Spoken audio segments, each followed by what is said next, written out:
Mani sauc Gunta Jākopsone, ko vēl psiholoģija tā ir otrā profesija. Pirmā profesija ir bioloģija, jo tajā laikā, kad es beidzu vidusskolu, tad vienkārši Latvijā psiholoģijas nebija. Un tad es aizgāju uz biologiem, beidzu biologus ar diplomu darbu par peļu mazuļu rotaļu aktivitāti, kad ir jau par uzvedību. Lūk, un tad es aizgāju uz skolu strādāt, un tad skolā strādājot interesi par cilvēkiem parādījās vēl lielāk un vēl vairāk. Un te nu es tagad esmu. Ar Helingera metodi ir tā, ka tas ceļš nav bijis vienkārši un nav bijis ātrs. Visu kaut ko esmu izmēģinājis, un tad, kad atvērās visas iespējas, kad sāku parādīties šeit, visādas lekcijas, gāju uz visu, ko vien varēju. Vienbrīd pateicu, ka man ir hobijs mācīties, no visu, kas man Latvijā ienāca, visu esmu gājis klausījusies. Gan NLP, gan visu. Nu, lūk, un pat izstudēju psihoterapiju 4 gadus, bet tik un tā sapratu, ka tas nav mans, līdz kamēr pēkšņi dzīve man atved pie pasniedzēja no Maskavas, kas piedāvāja šo metodu praktiski. Un pirmajā reizē, pirmajā vakarā sapratu, tas ir tas, kas ir mans, un tagad 8 gadus es strādāju ar šo metodi. Sākumā vairāk individuāli, bet tagad 4 gadus ar grupām ļoti intensīvi. Pašlaik man ir tā, ka man ir pat reizēm 3 grupas nedēļā. Nu, tagad pēdējā laikā tā sanāk, jo kaut kas ļoti notiek. Lūk, un tās 2 stundas, kas mums ir, tas ir tā, ka man ir grūti, man ir ļoti liela problēma, ko jums pēc izstāstīt, jo, nu, ja stāstīt, tad stāstīt var ļoti daudz, bet parasti jau gan ir tā, ka tas ir vienreiz jāsajūt. Tas ir jāsajūt. Es te kaut kā pirms pāris dienām braucu un domāju par iedzīvu un mīlestību, jo šie darbs ir ļoti daudz uz mīlestību balstīts. Un braucu un man reizēm cilvēki prasa tā, nu kas tad tā mīlestība tāda ir, nu kā es zināšu, tā mīlestība ir vai nav. Un to man tā doma radās tāda, ka ar mīlestību, tāpat kā ar jebkuru enerģijas veidu, tāpat kā ar strāvu, viņi ir jādabona. Respektīvi, ar viņu ir jāsaskarās. Par strāvu arī es jums varu stāstīt, kas tas ir, jūs nesapratīsiet. Vienreiz dabūsiet viņu, nu tad zināsiet, kas tas ir. Un ar šo metodu, par cik tādu baltīt uz mīlestību, tieši tāpat. Vienreiz ir jāsajūt, vienreiz ir jādabona to izbaudīt uz savas ādas, un tad tas būs skaidrs, kas tas ir. Bet nu es mēģināšu šajās 2 stundās, vismaz tās galvenās lietiņas, kas man tā, braucot uz šejien, domājot, kas man galvā bija izstāstīt. 3 vārdus uzrakstīt ir atslēgu vārdi, lai es tā sevi pati pieturētu, lai atcerētos, par ko ir noteikti jāizrunā. Šeit secībai nav nozīme. Es tikai domāju, kā būtu loģiskāk sākt. Kāpēc es sākšu ar sistēmu? Tādēļ, ka šo metodi tā arī sauc sistēma fenomenoloģiskā pieeja. Nu tā sarežģīt un godri runājot. Vienkāršāk tautā sauc uzstādījumi, Helingera metodi. Kāpēc sistēma fenomenoloģiskā? Tādēļ, ka cilvēku un to, kas ar cilvēku notiek, aplūko nevis atrauc, tā kā to dara, piemēram, Freids psihoanalīzē, kurš skatās, kas ar cilvēku noticis viņu pašu ar viņa pieredzi. Šeit cilvēku skatās sistēmā. Pirmkārt, šī sistēma ir dzimta, bet šī sistēma varētu būt arī kaut kāda cita. Ar šo metodu var strādāt, piemēram, ar tādu sistēmu kā darba vieta, organizācija. Ar šo metodu var strādāt kaut kādās citās sistēmās, piemēram, var strādāt sistēmās limais orgāns un ķermenis, kas arī ir kāda sistēma. Tad to problēmu, kuru mēs skatāmies nevis atrauti, nevis varbūt meklējam tikai uz šo vienu lietu skatoties, bet meklējam kopumā veselumā. Un par dzimtu kā par sistēmu man strādājot radusies pašai tāda bildi. Es visu laiku domāju bildēs, lai es saprastu, man vajag bildīt dabūt, ka dzimtu varētu pielīdzināt pulksteņa mehānismam. Iedomājieties pulkstenīti, kur ir daudz detaļas, un katrai šai detaļai ir jābūt, lai cik tā būtu visniecīgākā skrūvīte, viņai ir jābūt. Mēs vienu skrūvīti izņemsim, viss tā sistēma jau vairs nefunkcionē, jau sāksies kaut kādas problēmas, jau sāksies kaut kādas nobīdes no darbības. Ja kaut kāda detaļa ir laukā, tad sistēma vispār sāk buksēt un apstājās un nevar funkcionēt. Un otrkārt, kas ir dzimtai kā sistēmai, tieši tāpat kā pulkstenītīs ar detaļām ir jābūt kaut kādai enerģijas apmaiņai, ir jābūt kaut kādai saķerei, kaut kādām attiecībām, tāpat arī dzimtās starp šiem dzimtas locekļiem ir jābūt attiecībām, ir jābūt saķerei, ir jābūt sakavei. Un kā tas praktiski izpaužās, kā tas praktiski notiek, atnāk cilvēks ar problēmu. Ja viņš atnāk pie klasiskā psihoterapeita, kas strādā, nu, teiksim, pēc psihoanalīzes pieejas, psihoanalītiskās vai kaut kādas citas pieejas, ar viņu strādā atsevišķi un ļoti daudz ko nevar atrisināt. Kamēr es šo metodu nezināju, es tā arī strādāju un buksēju un gadiem ilgi cilvēki nāca un nekas nenotika. Un pat es 5 gadus gāju terapijā un nekas nenotika. Šeit mēs sākam skatīties, kā tā viņa problēma, kā šī problēma saistās ar visu dzimtu un kā viņa ir risināma, izmantojot to informāciju, kas nāk no dzimtes, jo ļoti bieži ir tā, ka tā problēma nav cilvēkam viņam pašam, bet ka tā ir sistēmiska problēma. Tā nāk tīri saistībā ar kaut kādu dzimtes vēsturi, ar notikumiem, ar, piemēram, izslēgtajiem cilvēkiem. Lūk, tas, ka ir jābūt šīm attiecībām, tas nozīmē ko? Ideālajā variantā, es jau šo vārdiņu pieminēju, starp dzimtes locekļiem ir jābūt mīlestībai. Ir īpaši starp tiem locekļiem, no kuriem mēs esam dabūjuši dzīvību, tātad mūsu vecāki, vecvecāki un tā tālāk, vai atkal cilvēki, kuri ļoti daudz ko darījuši, lai mēs varētu būt. Reizēm ir tādas situācijas, ka, piemēram, vecāki nav varējuši audzināt, bet ļoti lielu ieguldījumu ir devusi vai nu kāda vecā māte, vai vecās mātes māsa, vai kāds cits radinieks. Un tad arī ar šo cilvēku ir ļoti svarīgi, lai būtu attiecības. Ja šīs attiecības nav, tad, respektīvi, ja nav šīs attiecības ar mīlestību, ja nav savu atzīšanu, tad cilvēkam var parādīties kaut kādas problēmas, var parādīties kaut kādi simptomi, jo viņš šīs attiecības, šīs saiknes veidots ar kaut ko citu, piemēram, ar simptomiem. Lai būtu drusciņi skaidrāk, ko es šobrīd saku, ko es šobrīd runāju, es pateikšu reiz vienu piemēru. Bija man doma par citu, bet tagad kaut kā ienāca prātā ļoti spēcīgi cits piemērs, un es ļaujos, ja šobrīd arī izstāstīšu to otro, jo tas ir pēc rezonanses principa. Es zinu, ka man ienāk prātā tie piemēri, kas ir vajadzīgi tieši jums, tieši šajā telpā. Tātad, pie manis atnāca uz konsultāciju jauna meitene. Viņai bija knapi pār 20 gadiem, un tā viņas problēma bija tāda, ka viņa visu laiku raudāja. Nu, tad iedomājieties, ko tas nozīmē jaunai meitenei visu laiku raudāt.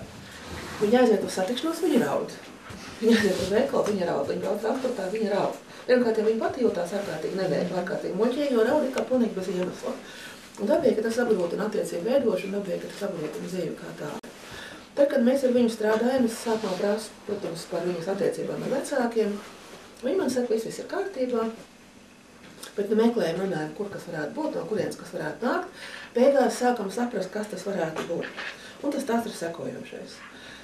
Viņas tēva māte, tad ar vecā māte, laikā ap Otro pasaules karu, es tagad precīzi nepateikšu, un tas arī nav tik būtiski, tika ar visu ģimeni ielikta vilcienā un vēsta projām uz Sibīriju. Tad vilcienā bija vecā māte, vecais tēvs, 3 dēli, no kuriem viens ir tātad šīs meitenes tēvs. Vilcienā pa ceļam uz Sibīriju no slimības nomirst vecais tēvs, nomirst viens no brāļiem, onkuļiem, izdzīvo vecā māte atlikušie 2 brāļi, un jau uzreiz sācīja domāt, cik daudz vecajai mātei ir iespējams apraudāt savu vīru, cik viņai ir iespējams apraudāt, izsarut, atvadīties no sava bērna, šādā vilcienā braucot, dabīgi, ka tur nekas tāds nenotiek, dabīgi, ka nekas tāds netiek atļauts. Sibīrijā viss veiksmīgi beidzas, viņa atbrauc atpakaļ uz Latviju. Latvijā atgriežoties, traģiski aiziet bojā vēl vienas dēls, tad paliek vecā māte un šis puisis, kas pēc tam kļūst par meitenes tēvu. Šis puisis izaug, protams, ka atkal viņš paliek viens, viņam ir jārūpējās par mammu, ne viņš var sērot, ne viņš var, vispār vīrietim sērot. Cik tas izraudāt kaut ko izsāpja, cik tas ir pieņemts. Viņš izaug liels, viņš rūpējas par mammu, viņš apprecās, attiecības ar pirmo sievu neizveidojās, tur piedzimst 2 dēli. Pēc tam, kad viņš ar sievu izšķirās, sieva viņam aizliedz kādus kontaktus ar bērniem, tad pilnībā nogriež, pilnībā noliedz. Dzīvo šis vīrietis viens pats. Ap 50 gadiem viņš sapazīstās ar sievieti, šīs te meitenes māti, sapazīstās, sāk dzīvot kopā, un tad, kad sieviete paziņo, ka viņa ir stāvoklī, vīrietis ir šokā, vīrietis saka, viņš šo bērnu negrib. Tas, protams, atklājas tikai vēlāk, kaut kādā 2., 3., 4. reizē, kad mēs jau tikāmies, tad tikai tā meitene man sāk stāstīt, ka tā īsti attiecības ar tēvu arī neveidojas, ka tā īsti tur tas kontakts nav. Un tagad, kāpēc es šito visu garo stāstu stāstīju, atcerieties, es teicu, un meitene atnāca pie manis ar problēmu, ka viņa raud, viņa visu laiku raud. Sapratāt, no kurienes ir asaras, priekš kā viņa raud. Te es gan neuzrakstīju, bet tas ir saistībā vairāk ar lauku, pie laukas, pēc tam tūlīt atgriezīšos. Pastāv tāds fenomens kā pārmantotās jūtas. Tā ir lieta, par kuru mēs pirms tam nezinājām. Jūtu enerģija, tā ir reāla enerģija. Jūtu enerģija, reāla enerģija, gan dusmu enerģija, gan mīlestības enerģija, gan sāpju kaut kāda enerģija, skumja enerģija. Tā viss ir reāla enerģija. Un mēs šo enerģiju varam dažādos veidos izstrādāt. Mēs viņu varam atlaist, izrunājot, uzzīmējot, izdejojot šeit un tagad, bet mēs viņu varam iekontrolēt sevī, un tad šī enerģija var pēc kāda laika nāk laukās vēl mūsu ķermeni, kad sākās psihosomatika, bet kas nāk līdz ar šo metodu, kas ir atklājies, šo enerģiju var nodot mantojumā. Šo enerģiju var saņemt nākošā paudze, un lūk, tas, ko darīja šī meitene, viņa raudāja tās asaras, ko nebija izraudājis vecāmāt, viņa raudāja tās asaras, ko nebija izraudājis viņas tētis, pirmkārt. Tagad jautājums, kāpēc viņai vajadzēja raudāt? Kāpēc tā viss notika? Tāpēc bija tas garais stāsts. Viņa man tad tajā 3. 4. reizē, viņa saka, jā, man bieži vien ir sajūta, ka mans tētis mani negrib. Un viņa arī bija zinājis to stāstu, ka viņš nebija gribējis, ka viņa piedzimst. Un tad, kad mēs to visu izrunājam, to, ko es tagad izstāstīju pāris minūtēs, un tad, kad mēs to vēlreiz tā no malas paskatījāmies, es viņai teicu, bet tu saproti, kāpēc tētis teica, ka viņš tevi negrib? Kas patiesībā notiek ar tēti? Tētis ir visu mūžu zaudējis tos, ko viņš ir mīlējis. Viņš ir visu mūžu zaudējis, viņš brālis ir zaudējis, tēvu viņš ir zaudējis, mātu uz to brīdi arī ir jau mirusi, 2 bērni, 2 dēli, kas viņam tos viņš atkal viņš ir zaudējis, jo ar viņiem viņš nevar kontaktēt. Viņa sirds ir vienīgi dzīve rēta. Viņam nemitīgi ir bijis jāzaudē un jācieš, un plus tas viss vēl netiek izsāpēts. Un šeit ir atkal viens bērniņš, kurš piesakās, kur viņam vienkārši ir šausmīgi bail ielēst savā sirdī. Šausmīgi bail mīlēt, jo atkal ir bail, ka būs jāzaudē, atkal būs sāpes, atkal būs ciešanas, un ir jau kaut kā ciešanas summa, ko cilvēks var izturēt, un tad pienāk kaut kāda robeža. Un tas, ko iedara šis vīrietis, sakot, es negrīšu šo bērnu, tas jau nav neitam bērnam, tas ir viņai sāpēm, tas ir ne, lai atkal neviltos, lai atkal nezaudētu.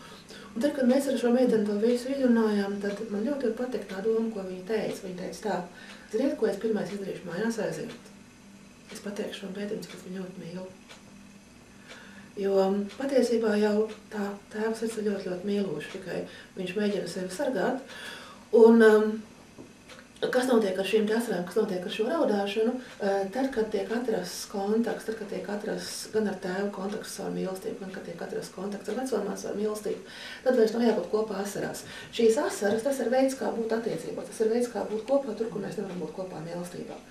Un Hellinger metoda, viņa strādā pamatā ar ko? Tad viņa strādā ar to, lai atjaunotu dzimtas veselumu, kāpēc šī sistēma, respektīvi, lai iedotu vietu pilnīgi visiem, kuriem šajā dzimtātā vietā ir jābūt.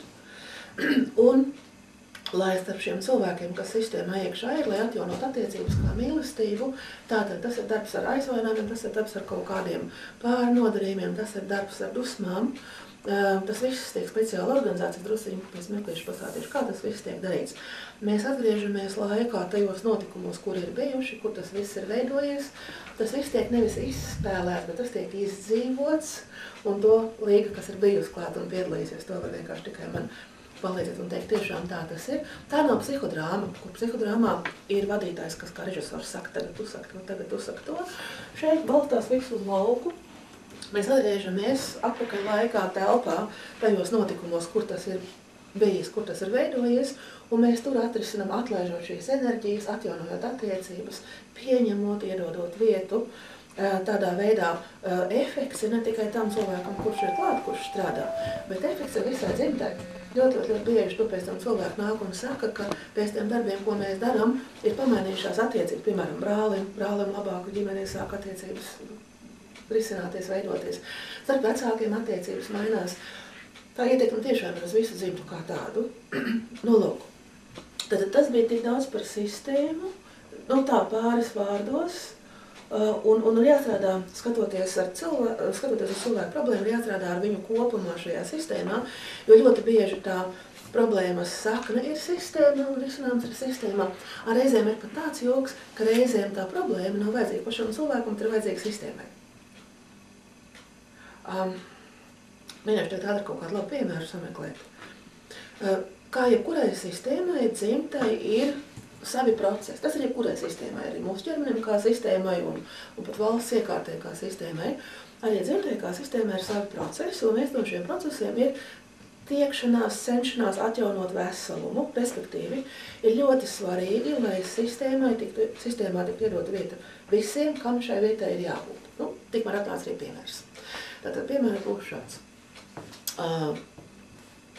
Pēc palīdzības vērsās, tas gan bija šoreiz grupā, vērsās puisis, patiesībā jau pieaudzis vīrietis, kuram šobrīd ir 4. attiecība, 4. laulība, un arī šī 4. laulība draud izjukt, un viņš to ļoti negrib, jo beidzot pirmoreiz dzīvē viņš šo sievieti ļoti mīl, un viņš tiešām gribētu attiecības saglabāt. Tad, kad mēs meklējam un skatāmies, ar ko tas varētu būt saistīts un kāpēc. Kāpēc šis cilvēks visu savu dzīvi izvēlās sievietes, ar kurām viņš nevar būt kopā? Kāpēc šis cilvēks visu savu dzīvi liek sev justies nelaimīgam? Kāpēc viņš nevar atļaut sev būt laimīgs attiecībās ar sievieti? Mēs nonākam pie stāsta par vecotēvu. Nu, tas nav tā tikai ar vecvecākiem, ļoti bieži tie vēl iepriekš vienkārši. Tagad man tie 2 piemēri ienāc prātā par vecvecākiem. Un atkal stāsts ir par Otro pasaules karu, par laiku pēc šī kara. Vecais tēvs tā kā karoja nepareizajā pēdiņās pusē, tad bija spiesis bēgt, lai netiktu pats represēts un lai pasargātu savu ģimeni. Viņš aizbēga uz Austrāliju un dzimtas leģenda vēsta to, ka lūk kāds viņš draņķis, viņš atstāja vecomāti ar vienu mazu meitenīti, kas ir šī puiša māte, aizbēga uz Austrāliju, tur ļoti laimīgi apprecējās, laimīgi dzīvoja, vispār vairs par savu bērnu un sev nelikās ziņas. Tā ir leģenda, tā ir tā bilde, tas stāsts, kas ir puisim galvā, apziņā, un tas ir tas, kas tā kā, kam ir spēks. Bet no kā ir saņēmis dzīvību šis puisis? Šis puisis ir saņēmis dzīvību pirmkārt no saviem vecākiem, mammas tēva, un, ja mēs skatāmies vēl tālāk, viņš ir saņēmis dzīvību no mammas tēva, no mammas, no vecā tēva, vecās mātes, no tiem 2 vecvecākiem. Un vēselē šie stāsti par to, kurš kur ir mucis, kurš ar ko ir bijis, kurš ko ir darījis, tie nav svarīgi. Vēselē tā informācija ir tāda, kad viņa ir nākusi, viņa ir dzīvību dabūjusi no šī cilvēka. Un tālāk, ja dvēsele nevar būt apzināti lojāla, ja? Cilvēks nevar apzināti pateikt, kas tevi mīl un atvērt savu sēdu un pieņemt tos cilvēks, no kā viņš ir cēlies, kas viņam atliek darīt neapzināti. Un kāpēc viņš bija tik nelaimīgs šis puisis, kāpēc bija tieši šis veids, kā viņš bija kopā ar veco tēvu? Tad, kad mēs šo situāciju ar veco tēvu telpā izlikām, tad, kā es jau teicu, mēs vēlreiz viņu izdzīvojām, tad parādījās sekojošais, ka vecais tēvs nebija laimīgs tur projām Austrālijā. Un tas, ka viņš apprecējās, jā, bet tas bija vairāk ekonomiska savienība, lai viņš vispār varētu tur izdzīvot, lai varētu būt, lai varētu pastāvēt. Cilvēks, kurš aizvietoja veco tēvu, viņš stāstīja par to, cik viņam ļoti ir skumji, cik viņam ļoti ir smagi, cik viņš nenormāli sēro pēc Latvijas, pēc savas sievas, pēc savu bērniņu, ko viņš mīl.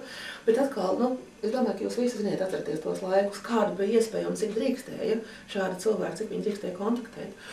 Un parādījās pilnīgi cits rakurs šiem stāstam, pilnīgi cita ideja, ka viņš nebija laimīgs. Viņš dzīvoja to, patiesībā viņš dzīvojot Austrālijā, viņš maksāja ar savu sirdi, viņš maksāja ar savu laimi, lai glābtu, kā viņš to saprata tādā veidā, lai glābtu savu sievu, lai glābtu savu meitiņu.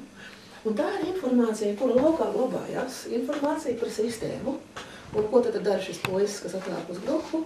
Viņš nevar parādīt savu mīlestību, par cik ir šis stāsts, ka vecais tās ir draņķis, viņš nevar parādīt savu mīlestību tiešā veidā, viņš nevar savu lojalitāti, savu piedrību vecam tēvam parādīt tiešā veidā, kā viņš to var apliecināt, ka viņš ir viņa mazdēls, viņš to apliecina, tādā veidā, ka viņš ir tikpat nelaimīgs, viņš tāpat cieš kā vecais tēvs. Tas ir, es reizēm arī lieku grupā šos vārdus teikt, lai tā kā sasaistīt notiekošo, tas ir tādā tekstā, mīļo veco tēvu, es tevi mīlu tik ļoti. Un esmu tik bezgalīgi pateicīgs par dzīvību, kur tu man esi devis, ka es savā dzīvē cieši tieši tāpat kā tu, tā es varu būt kopā ar tevi, jo, diemžēl, mīlestībā es kopā ar tevi nevarēju būt. Tie ir sasaistošie teikumi, sasaistošās frāzes, kas apzīmē nosauc to, kas ir, un tad ar to visu var darīt tālāk. Un tas, ko dara tālāk, tas ir tas, ko es jau teicu. Tad, kad mēs saprotam, kas ir bijis, kā ir bijis, tad, kad mēs varam to visu atlaist, tad ir iespējams atvērt sevi mīlestībai, tad ir iespējams turpmāk no šī brīža, kad tas tiek saprasts, šo vecotā mīlēt apzināti, un tad vairs nav jābūt kopā ar viņu kaut kādā liktenī, nav jābūt kopā kaut kādos simptomos, nav jābūt kopā kaut kādās ciešanās. Citu stāstu izstāstīšu, kas ir vēl tipiskāks, kaut gan šie stāsti par Otro pasaules karu un par izsūtītajiem un par zaudētiem arī ļoti bieži. Cits stāsts, kas ir daudz tipiskāk, daudz biežāks. Māte viena audzina dēlu. Jūs apkārt paskatīsieties. Diemžēl, bet statistika ir ļoti plaša. Pie tam šī sieviete no dēla tēva ir kaut kādā veidā cietusi, aizmirstot par rezonanses principu, par to es stāstīšu vēl pēc tam, ka mēs jau piesaistam tos, ka mums ir jāpiesaista. Un, principā, nevienu vīrieti vai nevienu sievieti nevajadzētu vainot. Viņš ienāk mūsu dzīvē, šis cilvēks tikai tad, kad viņš mums ir vajadzīgs. Mēs viņu ar savām enerģijām piesaistam. Bet tagad tipiskais stāsts. Māte viena audzina dēlu. Viņa, protams, šim dēlam stāsta par to, kāds šī dēla tēvs ir nelietis. kāds viņš ir bijis draņķis, kā viņš viņai ir darījis pāri, kā viņš tur viņai krāpis vai melojis vai vēl visu kaut ko darījis. Un viņa audzina dēlu ar domu, ka es tevi izaudzināšu par īstu vīrieti, un, protams, ka dēls apzināti tā arī saka, būdams apzināti lojāls mammai, jā, mammīt, es darīšu tā, es darīšu visu, lai to man lepotos. Protams, vai šāds dēls drīkst mīlēt savu tēvu? Ja šīs dēls pat gribētu sameklēt savu tēvu, ja gribētu kaut ko, vismaz kaut kāds jautājums uzdot, ļoti bieži ir tā, ka sievietes pasaka, nē, nekādā gadījumā, ja tu gribi meklēt viņu, tad par mani aizmirst, tu vairs neesi mans dēls, tad apzināti dēlam tiek noliegts mīlēt savu tēvu, bet dzīvību pagaidām mēs saņemam abiem vecākiem, gan no mammas, gan no tēva. Un kas notiek ar šo dēlu? Apzināti viņš nevar būt lojāls savam tēvam, kā viņš var to izdarīt, viņš to dara neapzināti. Un viņam ir, diemžēl, pietiekoši daudz informācijas, kāds ir viņa tētis. Viņam ir stāstīts, kāds tētis ir bijis uzdzīvotājs, kāds tētis ir bijis draņķis, melis. Un kas notiek? Gadiem ejot, lai kā dēls vārdos saka, ka viņš būs tāds ideālais vīrietis, kā mamma viņu grib redzēt, gadiem ejot, mamma redz par lielām šausmām sev, ka dēls arī vairāk kļūst līdzīgāks tēvam. Pazīstiet šādus stāstus? No kurienes? Es to atkal bildīt kā tāds šūpoju principus esmu sapratusi, jo mēs apzināti no kaut kā vairamies, jo neapzināti mēs pēc tā vairāk tiecamies. Un tamdēļ arī, kāpēc es šobrīd par to saku, to es vienmēr stāstu un visiem stāstu, ir ārkārtīgi svarīgi šīs lietas saprast un saprast, ka mēs jau varam noliegt to otru pusī, mēs jau varam teikt, viņš tur bija tāds un tāds un tāds, kaut gan, kā jau es teicu, tas cilvēks neienāca nejauši. Bet ja mēs gribam labu saviem bērniem, tad labākais ir pieņemt savu izvēli, pieņemt šo cilvēku, no kā tas bērniņš ir. Tas būs gan tam bērnam par labu, gan pašam par labu. Un būs mazāk problēmu ar šo sistēmu, tas bērns to savu lojalitāti tik un tā parādīs vienā, otrā, trešā veidā. Vai ja nenotiks tas ar bērnu, tas notiks ar mazbērniem, jo mazbērni pēc tam, kā es stātīju par veco tēvu, var to atgādināt un tā tālāk. Tas bija pāris piemēri, kā strādā sistēma, ja, kā darbojās sistēma un kā es sāku stāstīt un tagad pie tā aiziet atpakaļ, ka reizēm tā problēma cilvēkam parādās nevis varbūt tamdēļ, ka viņu vajag, bet vajag sistēmai atnāk cilvēks pie manis, un viņš sāk rušināties, un viņš sāk meklēt, un viņš sāk domāt, un šī darba rezultātā tiek atdota vieta kādam, kam tai vietai ir jābūt, kā piemēram stāstam par vecmatavu Austrālijā, un sistēma tādā veidā sakārtojas. Tagad varbūt es drusciņu uz priekšu pārlikšu uz trešo punktu, jo šajā mirklī es zinu, ka var rasties tāda netaisnības sajūta. Savu laiku, kad es neko par šīm lietām nezināju, kad es tikai tā pa drumstalē kaut ko no Bībeles palasēju, bija man viena frāze, kas bija grūti saprotama frāze, kur jūs noteikti ziniet par tēvu grēkiem līdz 7. mūlim. Ziniet, vai ne? Ar šo metodu strādājot, es esmu saskatījusi ļoti liels paralēls, jo tiešām tā tas ir. Kā lūk jau pāris nosauktajos piemēros, noticis ir kaut kas ar vecvecākiem vai pat vēl tālāk, un cilvēks, kas dzīvo šobrīd, it kā cieš. Un tad rodās sajūta, ka nav kaut kas taisnīgi, nav kaut kas godīgi, kāpēc viņi tur kaut ko darījuši un kāpēc mums tagad šeit ir jācieš. Rezonanse. Ko es ar to domāju? Tas ir atkal kaut kas, pie kā es esmu nonākusi strādājot, sapratusi. Tā absolūti nav nejaušība. Vispār jau nekas nav nejaušība. Pirmkārt, absolūti nav nejaušība, kāpēc tieši jūs, tieši šodien un tieši šeit. Vai ne? Tā absolūti nav nejaušība, kāpēc man nāk prātā tieši šie piemēri, kas man šobrīd nāk prātā, jo katrā autorē tas ir kaut kas cits. Es nekad nezinu, kad es atnāku, ko es runāšu, par ko es runāšu. Es vienkārši tikai kustinu mutu un ļauju nākt tam, kas nāk, jo es zinu, ka iznāks tieši tas, kas jums ir vajadzīgs. Un tā absolūti nav nejaušība, kuriem vecākiem jūs piedzimāt. Par partneriem es jau teicu. Ko es esmu sapratusi? Tad, kad vēselīte nāk šeit uz zemes, protams, ka viņi nāk ar savu uzdevumu, viņi nāk ar savu kaut kādu sūtību, viņi nāk ar kaut kādu savu mērķi, uzdevumu paketi. Sauksim to par karmu. Kaut gan uz karmu var dažādi skatīties, tas ir tās vārdiņš, ko dažādi cilvēki staipri un skaidro. Es drīzāk vairāk kā tāda apgūstamā programma, tas ir tas, kā es skatos. Ir kaut kāda mācību programma. Un tad tālāk notiek līdzīgi tas pats, kas notiek, tad, kad mēs bērnam sākam piemeklēt skolu. Ja? Tad, kad bērnam ir pienācis laiks iet skolā, tad vecāki, kas ir mīloši un gādīgi un uzmanīgi vecāki, viņi skatās uz bērnu dotumiem un apklauž un apskatās, kāds ir dažādas skolas. Viņi piemeklē skolu tādu, kas būs vispiemērotākā bērni. Ja? Ar dvēselīti notiek tieši tas pats, kad dvēselīti nāk uz zemes, tad arī notiek šī apklaušanāšanās. Tur man nav īsti skaidrības. Viena saka, ka dvēseli pati izvēlās, citas saka, ka ir karmas valdnieki. Nu, nezinu, tas varbūt arī šobrīd nav tik svarīgi, bet katrā ziņā es zinu vienu, ka tā ģimene, tā dzimta, tiek piemeklēta pēc rezonanses principa ar tādu informāciju, ar tādu mantojumu laukā, kas vislabāk atbildīs dvēseles karmiskajam uzdevumam, dvēseles šīs dzīves uzdevumam. Un tātad, ja, piemēram, dvēselē šajā dzīvē ir jāiemācās mīlēt, tad viņa piedzims kādā dzimtā, kur tā mīlestība netiks iedotā vienkārši uz paplātes, kur viņam būs daudz jāstrādā, lai viņš iemācītos mīlēt, lai viņš iemācītos pieņemt, atvērt sirdi. Ja dvēselītē būs šajā dzīvē jāiemācās piedot, tad atkal būs tāda ģimene, tāda dzimta, kur būs daudz jāpiedod, un tā tālāk. Respektīvi, tas nav nejauši, kāpēc šis cilvēks ir piedzimis šiem vecākiem un šajā dzimtā un šajā ģimenē, un visi tie uzdevumi, visi šis mantojums, kas nāk līdz no dzimtas, jā, it kā es teicu, dzimta grib sakārtoties, bet paralēli vienlaikus, jo tas iedod arī tam cilvēkam. Tas noteikti būs arī kaut kas tāds, ko tas cilvēks priekš sevis varēs arī paņemt, varēs augt un varēs attīstīties. Tas, starp citu, ir tieši tas pats, kas notiek grupas laikā, kas notiek darba laikā. Es esmu pa šiem gadiem, protams, ka atradu kaut kādu savu veidu, kā es strādāju. Nu, tas ir tā kā katram cilvēkam, katram speciālistam, vai katra zobā ar zobu ir savādāk, vai ne? Katram ir tomēr kaut kāds savs pieejams. Nu, ko tad vēl šeit? Ar mani ir tā, es strādāju ļoti ilgi. Ko tas nozīmē ļoti ilgi? Mēs vakarā uztaisam vienu uzstādījumu, respektīvi mēs varam to pasūtījumu izpildīt vienam cilvēkam, un darbs ilgst 2-3 stundas, reizēm pat 4 stundas, ja ir tāda vajadzība. Jo man ir tāda īpatnība, ka es nevaru atlaisties tikmēr, kamēr es to darbu nepabeidzu, kamēr vismaz kaut kāds progress, kaut kāds rezultāts nav. Tas ir tas, kā es strādāju. Dabīgi, ka citi cilvēki strādā savādāk. Un sākumā es ļoti pārdzīvoju, jo līdzīgi kā tagad šodien šeit atnāk kaut kā 10 cilvēki, un darbs ir tikai priekš viena cilvēka, un sākumā, kad es vēl biju ārkārtīgi iespringus uz to, lai es visiem būtu laba, nu tās vēl arī vecās kaut kādas lietas, kad man šausmīgi uztrauc, ka tur kāds kaut ko ne tā padomās, un kāds kaut ko nedabūs, es tik pārdzīvoju. Un tad es lēnām sāku saprast vienu lietu. Pēc tam, kad mēs darba beigās apsēdāmies un pārunājām, ko nu katrs gribēja pateikt, es sapratu vienu lietu, ka tas darbs, tas uzstādījums, kas tajā vakarā ir, pēc pamatā pēc šī principa, ir bijis priekš visiem cilvēkiem, kas tajā dienā, tajā vakarā ir atnākuši.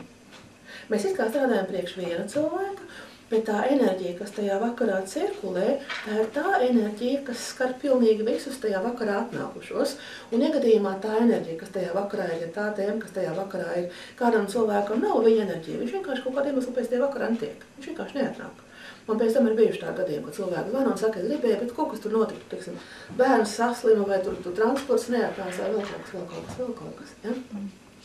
Tātad rezonanses princips, viņš strādā arī grupā.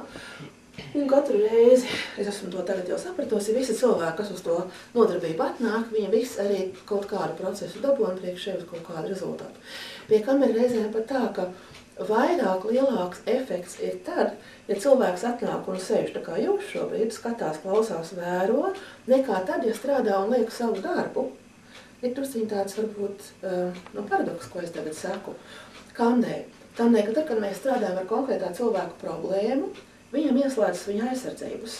Un ļoti bieži ir tā, ka, ne ļoti bieži, bet ir tā, ka cilvēks, kura mēs strādājam, kura situāciju mēs risinām, viņš pats ir tāds ļoti noslēgts, tāds aizvērts, un pēc tam tikai pēc dienas vai pēc nedēļas viņš saka, man tikai tad, kas kaut kas sāka notikt, pēc, ka cilvēks sargājas, un tas ir dabīgi. Ja, cilvēks sajūtot, ka kaut kas tiek ļoti būtisks aiztikts, viņi mēģina sev no tā noslēgt un pasargāt. Savukārt, tad, kad cilvēks atnācis uz grupu un piedalās kāda cita darbā, viņam jau šo aizsardzību nav. Viņš vienkārši sēž, skatās, vai vēl labāk viņš tiek par aizvietotāju laukā, viņš tiek par aizvietotāju uzstādījumā, kur viņš var izrēģēt, kur viņš var izstrādāt, un viņš var atlaist emocijas, vispār neuztraucoties. Plus, viņš to var darīt pilnīgi brīvi, jo tā jau nav viņa situācija, tā nav viņa problēma. Un reizēm, kā es sāku teikt, ir tā, ka cilvēks atnāk kā dalībnieki tikai uz grupas uz grupu, viņiem pat ir tas efekts lielāks un spēcīgāks nekā vēl tam, kuram mēs to visu daram. Tas šobrīd pāris vārdus par rezonanci. Tagad atpakaļ par lauku.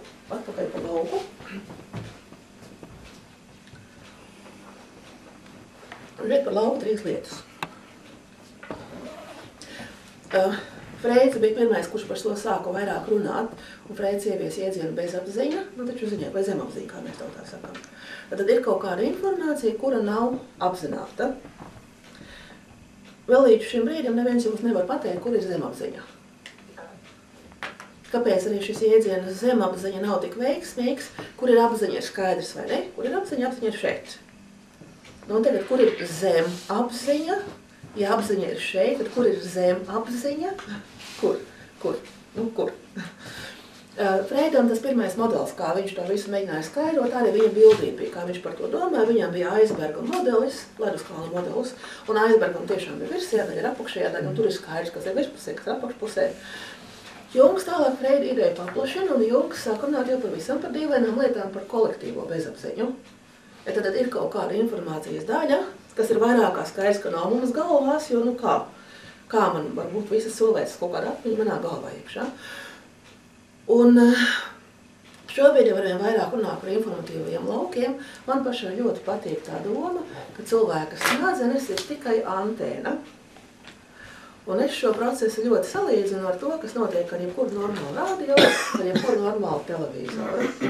Jūs taču visi esat pietiekoši inteliģenti cilvēki, un jūs saprotat, ka ne tās skaņas, kas nāk no radio vai no telefona, ne tas attēls, ko mēs redzam televizorā, nav tur iekšā. Vai ne? Tas ir kaut kur apkārt šajos te laukos, un tāpat kā tas televizors ir viens aparāts, kas mums palīdz uztvert, vai telefons ir viens aparāts, arī mūsu smadzenes ir aparāts, kas palīdz uztvert. Mūsu smadzenes ir antēna, un informācija viņa ir šeit apkārt, un šajā laukā ir informācija arī par sistēmu, arī par to, kas noticis dzimtā ir. Un uzreiz ir vēl viena frāze pateikt klāt, nav lielākas muļķības, kā frāze laiks dziedē, nav lielākas muļķības. Ja tā būtu, tad man kā psihoterapeitam nebūtu maizītis. Nekas nav aizmirsts, neviens nav aizmirsts. Ja tas nāks laukā šajā dzīvē, nāks laukā nākošajā dzīvē, tiešām ne tikai savējā, ne tikai bērnu, kā nākošās paaudzes, bet arī savā nākošajā dzīvē un tā tālāk. Tad mēs šo informāciju par sistēmu, piedzimstot pēc rezonanses principa noteiktā sistēmā, savu lauku saņemam. Ja, tad mēs ienākam ar kaut kādām savām vibrācijām, ar kaut kādu savu enerģiju, ar savu uzdevumu, piedzimstam mēs noteiktā sistēmā, un tad šis lauks uz mums sāk iedarboties. Un šo lauku mēs izmantojam arī strādājot. Metodi sauc vēl arī par uzstādījumu metodi. Kāpēc uzstādījumu metodi? Tādēļ, ka tā darba uzsākšana ir līdzīga tam, kā mēs noregulējam vai nu televizoram kanālus, vai radio noregulējam kanālus. Cilvēks, kurš ir pieteicis savu problēmu, tad, kad mēs esam izrunājuši, ar ko mēs sāksim, kādi cilvēki būs vajadzīgi, tad apmēram ir skaidrs, no kuras puses šī problēma varētu nākt, vai no tēva puses, vai no mātes puses, kurā paudzē. Reizēm uzreiz ir skaidrs, ka jāliek, teiksim, vecvectēvs vai vēl kaut kas sanāks. Reizēm nav skaidrs, reizēm mēs uzliekam vienkārši tikai simptomu. Tad cilvēks, pirmkārt, viņš izvēlās, viņš sajūt, kurš no klātesošiem varētu aizvietot, un tie ir ļoti, ļoti interesanti, ka tā aizvietošana notiek pēc rezonanses. Cilvēks, kurš strādā, viņš paskatās un saka, vai to būtu par manu māsu, piemēram, vai par tēvu, vai par vīru, vai par, vēl kaut ko. Un šeit nostrādā rezonanse, jo vienmēr tiek paņemts tas cilvēks, tiek palūgts, kuram arī ir līdzīga enerģētika. Man reizēm ir bijuši tādi gadījumi, ka tikmēr jau, kamēr cilvēks priekšā stāsta situāciju, grupā kāds sāk smieties un saka, es zinu, šitā loma būs man. Un tāds arī notiek. Vēl kas notiek ārkārtīgi interesanti, es to nevaru pagaidām mums izskaidrot, kā tas notiek, ko es esmu pamanījusi, ka cilvēki uz grupu atnāk jau informāciju saņēmuši un viņi pat apģērbu ir izvēlējušies tādā krāsā saskaņotā. Ja? Pēc tam, ja cilvēki atnāk vienas krāsas apģērbā, es zinu, ka viņi darba laikā būs kopā. Viņi būs saslēgtās kaut kādās sajūgtajās lomās. Vēl nu pat kā pirmdien, man šodien pirmdien bija interesants gadījums. 20 cilvēku grupa, 7 sievietes apnāk vienas krāsas, viena toņa apģērbā. Kā tas tā var būt? Jā, tas tikai nozīmē to, ka tas lauks ir un patiesībā uzstādījums sāk notikt jau pirms cilvēki ierodās telpā, jau kaut kādu stundu vismaz, jau procesi notiek. Nu, lūk, tātad. Tiek izvēlēti aizvietotāji jau pēc rezonanses principa, un tad šie aizvietotāji tiek telpā uzstādīti tādējādi, ka tas cilvēks, kurš šo problēmu ir pieteicis, uzliek rokas uz pleciem un kaut kādā vietā telpas vidū cilvēku noliek, kā es to iedomājos, noregulē, uzstāda uz noteiktā viņa garuma. Un te ir svarīgi, lai cilvēks pats ar savām rokām to darītu, jo viņš tad arī vēl to savu enerģētiku no vairāk piedot klāt. Nu, un tad tālāk seko tas, ko pagaidām īsti izskaidrot nevar, bet es par to saku tieši tāpat, kā es saku par datoru. Es absolūti nesaprotu, kas notiek datorā iekšā. Absolūti neesmu spējīgi iedomāties, kā to var dabūt gatavu. Ja es zinu, ka tur pamatā kaut kāda impulsa strāva ir strāva nav, un visas tās bildītes, kas tur kustās un skraida, un viss tas ir tikai strāva ir strāva nav. Nu, tas manām smadzenēm nav saprotams, bet es zinu, ka strādā. Un es savu galvu nelauzu, kas tur iekšā notiek. Un ar šo metodu ir līdzīgi. Es nezinu, kas notiek, to pagaidām neesmu nekur izlasījusi, neesmu atradusi skaidrojumu, bet es zinu, ka strādā, un tajā meklī, kad cilvēku noliek, piemēram, es jau stāstīju par to veco tēvu, tad, kad aizvietotāju noliek, un viņam pasaka, ka viņš ir vecais tēvs, viņš sāk saņemt informāciju no lauka, un viņš sāk justies kā tas vecais tēvs. Un tas ir tas interesantākais. Cilvēks līdz fiziskām sajūtām sajūtās kā tas cilvēks.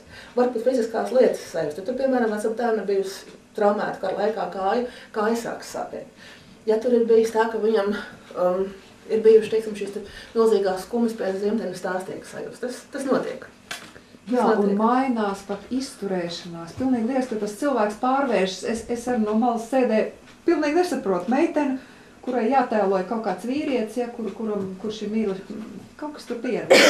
Un viņa pēkšņi sāk tā staigāt kā tas puisis, ja, sāk runāt tādās frāzēs, pilnīgi nesaprotam. Tas cilvēks pārvēršas.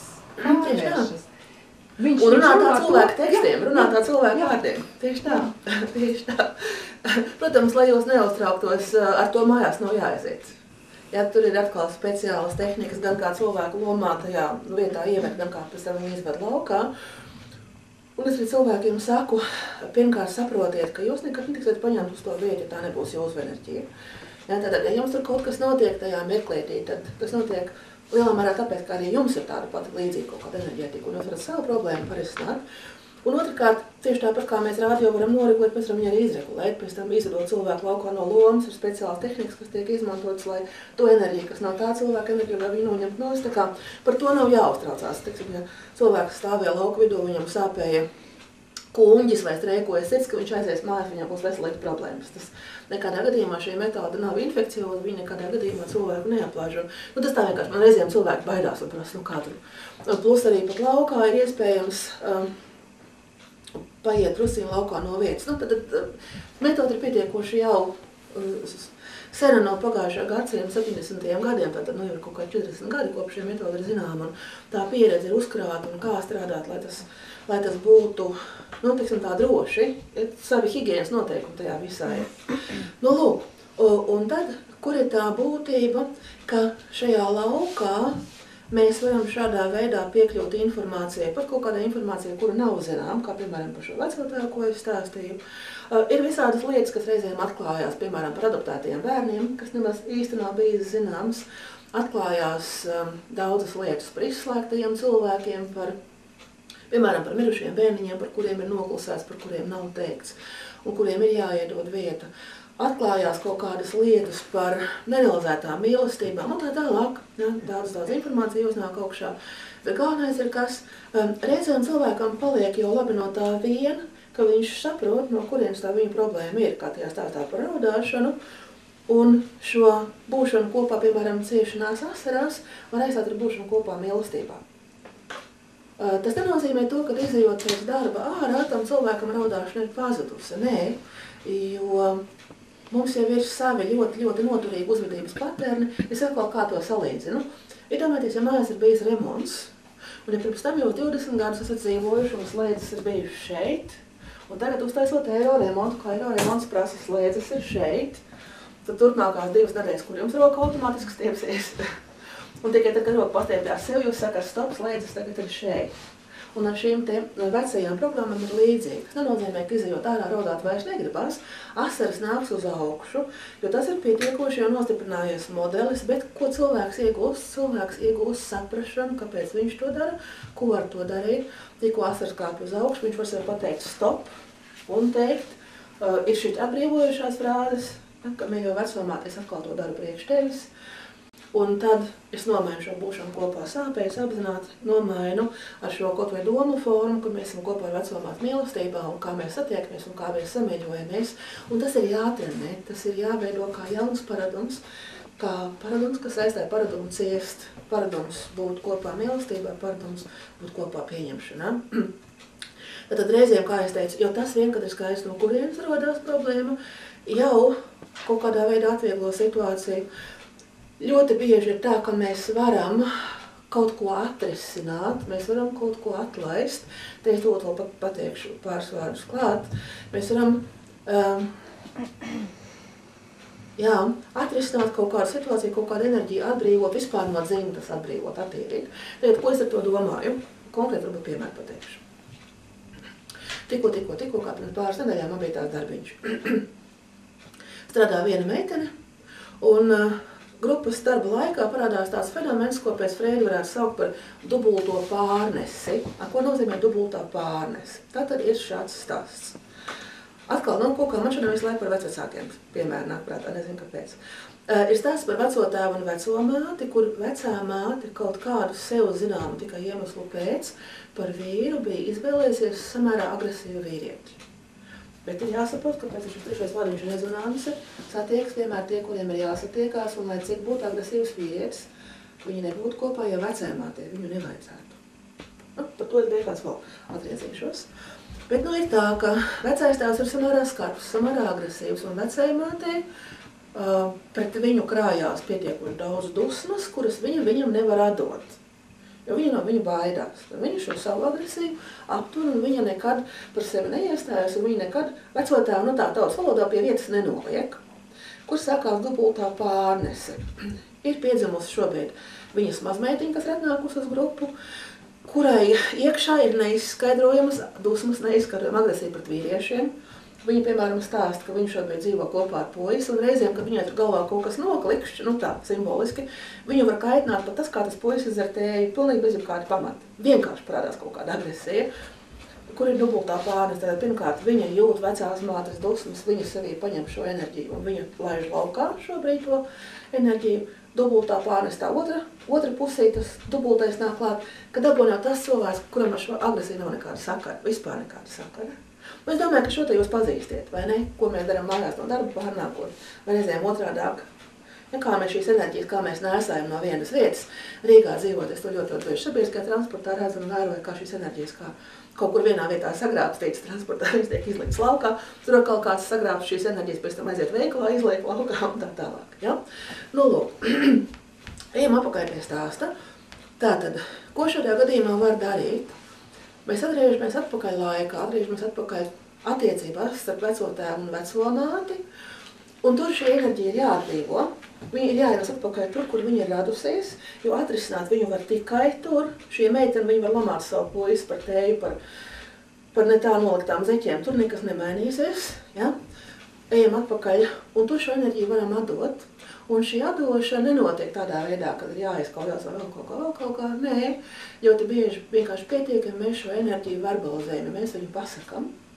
Un tiešām ir spēkā tas princips, ka verbalizācija ir labākā emociju kanalizācija. Es esmu to pārbaudījusi uz savu sāras un uzstādījumos nevis 1000, bet miljonus un vienu reižu. Tad, kad vecāmāte uzstādījumā vecamtēvam pasaka, kad manā sirdī ir ļoti daudz dusmu uz tevi, un es esmu aizturējis ļoti daudz agresiju, jo man visu laiku bija nepieņemams tas veids, kā tu pret mani izturējies. Tad, kad viņa to pasaka, kad viņa iedod vārdus šai enerģijai, tā enerģija aiziet. Jo vārdi tā ir sazemēšana, vārdi tā ir šīs enerģijas atbrīvošana. Reizēm, ja tas nepalīdz, tad var vēl kaut kādas citas paņēmienas izmantot. Reizēm mēs varam šo agresiju kaut kādā priekšmetā, teiksim, papīra lapā materializēt, ielikt. Bet vislabākais tiešām ir, ja to var izrunāt, ja to var pateikt. Un ticiet vai ne, tajā mirklī, ka tas notiek tur starp vecotājiem un vecomāmu šis dialogs, tad, kad tā enerģija tiek pirmkārt atdota tur, kur viņai ir vieta, un tad, kad viņa tiek tur atlaista, izrēģēta, tad vairs nav nekādas vajadzības šai meitenei kašķēties ar savu puisi. Atkal piemēru varētu dot ļoti daudz. Tikai vēl vienu ātri pateikšu. Grupā lūdzu palīdzību sieviete, jau pieaugusi sieviete, kurai 2 lieli bērni pa 20 gadiem, un lielākā problēma bija tāda, ka šie bērni visu laiku kašķējas savā starpā. Protams, ka mamma ļoti cieši, un viņa gribētu, lai viņa bērni dzīvo mīļi. Un tad, kad es viņai prasu, viņa stāsta šo situāciju, es viņai prasu, bet šāds konflikts, šāda dusmošanās, kur tev ir pazīstama? Viņa saka, ar manu vīru, bet tur jau nav ko runāt. Tur nav vērsta, tur mēs neko neizdarīsim. Es saku, labi, tad kur vēl? Un nonācām atpakaļ pie viņas tēva, pie vecā tēva. Un tad bija 2 interesanti momenti. Aizvietojumā tika uzlikti šie 2 bērni. Un bija ļoti interesanti skatīties, kā cilvēki, kas ir blakus sēdējuši, tā kā jūs tagad blakus sēžat, nolikti šeit telpas vidū, pēkšņi sāk savā ecēties un kašķēties un kaut kādas piezīmes viens otram izteikt. Jā, un tad, kad to darbu izstrādāju, un es tagad vienkārši laiku ekonomēt, nestātīšu visu sīku smalku, kas un kā, tad, kad to darbu izstrādāju, un tur bija drusceņi cits stāsts, nekā viņi sākumā stāstīja, tad bērni, kas tikko biecējuši, stāvēja mierīgi un netur bija kaut kādas pretenzijas vienam pret otru. Respektīvi, šajā gadījumā tā bērnu uzvedība, kas parādījās, viņa parādījās, lai sieviete atpazītu pati savu agresiju, jo bērni parādīja viņas agresiju, jo beigās iznāca tā, ka viņai ir dusmas uz veco tēvu. Dēļ tā stāsta, kas bija dzimtā, tur bija atkal kārtējs stāsts par veco tēvu, kurš bija pametis bērnu. Un tad, kad viņa tika ar savu agresiju galā, un tad, kad viņa pieņēma veco tēvu, tad, kad vecam tēvam tika iedota vieta tā, kas viņam pienākās, tad bērnu starpā visu iecēšanās pārgāju. Un tas ir tā, drusciņi pastāstot par lauku un par to, kā strādā lauku.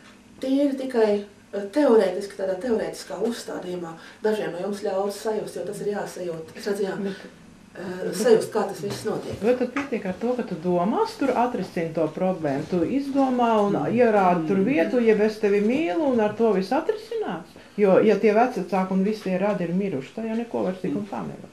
Viņi jau visi miruši. Kas nomirst? Kas ir tas, kas nomirst? Ķermenis. Bet tad iznāk, ka domās to visu var atrisināt, pārdomājot. Jums ir taisnība, un tomēr ne visa taisnība. Pirmkārt, ar domāšanu vien mēs neko nevaram izdarīt, jo mēs jau varam domās, man bija arī šāds gadījums, kad sieviete nāk pie manis un saka, palīdziet.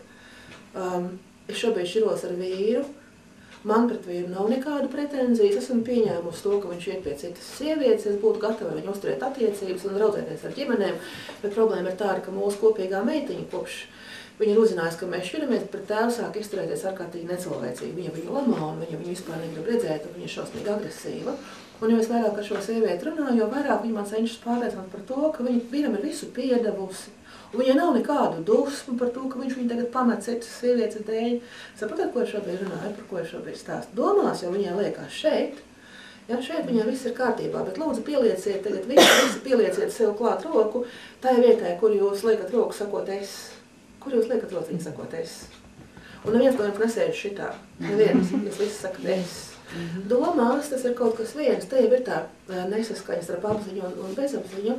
Domās mēs varam gribēt domāt par sevi, ka mēs esam visu piedevuši, bet reizēm, kad es saku pēc tam cilvēkam, viņš man saka, viņam nav nekādu dusmu, bet tu iztēlojies, kā tu pieeji klāt un kā jūs samīļoties, kā tu atver savu sirdi, un tas neiet. Tas nozīmē, ka šeit kaut kas ir palicis. Ja jūs to varat izdarīt, ja jūs varat to iztēloties, ja jūs varat, un tiešām arī jūs sajutīsiet, ka tā sirds atverās un vai kaut vai elementārs tests, iedomājieties, ka jūs šobrīd paklonties saviem vecākiem, paklonties tētim un pasakot viņam paldies mīļo tēti par dzīvību, kur tu man esi devis. To es tieši tas teicu, kurš man ir vajadzīgs. Un ja jūs to varat izdarīt, jums nekur nebuksēt, tad pietiek ar to, ka jūs par to domājat, to pašu māmu, tad pietiek. Bet ja te būs šeit kaut kas, un reizēm ir tā, ka tas, kāpēc es nevaru to vecāku pieņemt, atkal nāk no sistēmas. tad ir jāskatās un tad ir jāstrādā tālāk. Es nedomāju, ka obligāti visiem un katram ir vajadzīga uzstādījuma. Nē. Lielā mērā to var, vai daudz ko var. Arī šobrīd, ja es runāju kāpēc par šīm lietām, tāpēc, ka es zinu, ka jūs šobrīd jau strādājat, jūs šobrīd klausties, jūs šobrīd domājat, jums šobrīd jau kaut kas notiek. Var. Bet būs kaut kādas lietas, kur cilvēkam pašam tās viņa aizsardzības strādā un kur viņš netiek klāt. Un tad ir labi, ja ir kāds, kas no malas to var parādīt, vai kāpēc mēs filmas skatāmies. Mēs jau filmas skatoties arī lielā mērā risinām kaut kādas savas lietas. Izrēģējam kaut kādas savas, varbūt emocijas, neizrēģētās kārtvēm kaut kādas lietas. Bet kāpēc es teicu jā un nē? Domu līmenis ir viens līmenis, jo man pēc manas sajūtas, kā mēs strādājam, viens, kas notiek šī darba rezultātā, mainās domāšanas schēmas. Jā, tas, ko jūs teicāt, es mainu savu domāšanu, mainu domāšanas schēmas, un par cik neviens no mums nedzīvo realitātē, bet mēs dzīvojam tikai tajā, kas mums ir galvā, un to, kas mums ir galvā, nosaka mūsu uztveres schēmas, mainoties uztveres schēmām, mainās mana pasaule. Un tas ir tas viens līmenis, ja? Tas ir tas patiesībā vienkāršākais līmenis. Varbūt ātri pateikšu piemēru. Arī par rezonansi. Vēsturisku notikumu dēļ dzimtā 3 pauzēs sievietes ir bijušas vientuļas, jeb šorī sievietes ir bijušas kopā ar vīriešiem, kur ir agresīvi vai dzērāji, vien ar kaut kādu citu problemātiku. Šī informācija saglabājās dzimtā, un meitenīte, kas piedzimst nākošajā pauzē, viņa saņem informāciju par to, kas par radījumu ir vīrietis. Un tad vīrietis ir tās radījums, kurš dzer, kurš kaujās, kurš sievieti dara nelaimīgu. Tā ir viņas iekšējā uztveres schēma, un tā ir tā viņas pieredze, ko viņa zina, ko viņa pazīst.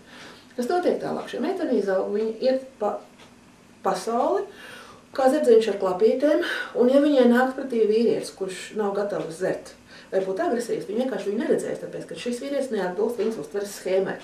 Viņas uztveres schēmai atbilst vīrietis, kuram ir jāpadara sievieti nelaimīgu, un viņa absolūti nekļūdīgi. No visiem tūkstošiem vīriešu sameklēs tieši to īsto, kas viņai ļaus realizēt viņas programmu vislabākajā veidā. Tad, kad pie manis atnāk sievietes, un kad es ar viņām par šito lietu stāstu, viņas man ķapurojās tā kā kaķis no ūdens no dušas un saka, nē, es to vīrieti neizvēlējos, viņš man, un tad es saku, kā tas ir iespējams. Kā? Pirmkārt, ja mēs ieraugam, un vīrieti ir tieši to pašu. Tas notiek pilnīgi šeit dzimumam, nav nekāda specifika, ja? Tas notiek absolūti pēc tām iekšējām bildītiem.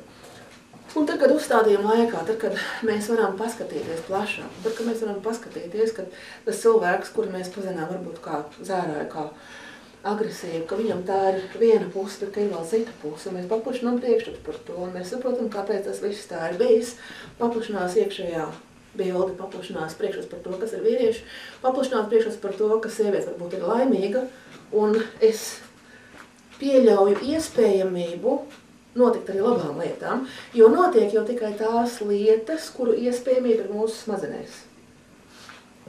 Kuru iespējamība ir, kuru mēs zinām. Ja, klasiskā situācija, bērns un māte. Bērns kāp kaut kur augšā, kā bērniem to gribās un patīk un vajag darīt. Bērns nezina, ka var krist, viņš kāp un ļoti iespējams viņš nenokritīs. Bet mamma, ko viņa iedomājas, kas ir viņai galvā? Viņa pati ir savā dzīvē redzējusi un piedzīvusi, kā tas bērniņš rīt, un viņa sāk uztraukties, un viņa saka tam bērnam, nekāp nokritīs, un tādā veidā viņam ierod informāciju par to, kas ir jādara, un ja bērns ir paklausīgs, viņš mammu paklausa, bet tas ir kaut drusīgi cits stāsts, tas ir NLP, kā mēs programmējam viens otru. Atpakaļ pie šī te. Jā, tad viens ir doma līmenis, mainās uztveres schēmas, un ar to dzīve paliek jaukāk, jo parādās iespējamība arī mīlestībai, laimei, pieņemšanai, sapratnei un tā tālāk. Otrs līmenis, kurā mēs strādājam ar uzstādījumu, un šeit ar uzstādījumu to ir labāk, ir enerģētiskais līmenis, lauka līmenis, jo šī emociju enerģētika, viņa saglabājās laukā, dzimtas laukā. Un tas, ko es jau teicu, ir, kad mēs strādājam, mēs šo lauku attīram.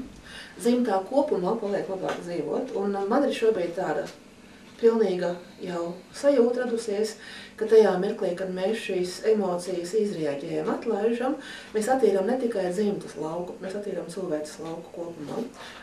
pateikšu piemēru, ko es par to domāju. Piemēram, es strādāju sievieti, kurai nav bijusi iespēja apraudāt savu mirušo bērniņu. Tagad tas tiek izdarīts, un tagad šī sāpju enerģija, šī milzīgā cieša enerģija, viņa tiek izraudāta, viņa tiek izstrādāta, bet tajā mirklī caur šīs sievietes darbu tiek attīrīta arī visu to sieviešu ciešanu enerģiju, kuras nav varējuši izraudāt. Respektīvi, viņi raud ne tikai par sevi, ne tikai varbūt par savas dzimtas sievietēm, bet viņi raud vēl daudz citu sieviešu ciešanas, kas šajā laukā mums ir, un tādā veidā pēc darba projām aizejot visiem cilvēkiem arī tā ļoti gaiši, ļoti viegli sajūta. 99%, jo kaut kas ir katram sakārtot, kaut kas ir katram aizgājis projām, un tas vairs nav domāšanas līmenis, tas jau ir drusīgi kaut kāds cits līmenis. Trešais tagad par to, ko jūs teicāt par to nomiršanu, kāpēc es jums prasīju. Tas ir tas mīnus, kas mums tika iedzīts ar iepriekšējo uzskatu sistēmu, ka mēs uz cilvēku skatījāmies kā uz to staigājošo dzīvesvaru, ja? vai lēnām drūdošo miesas šķupu un identificējām cilvēku ar šo te.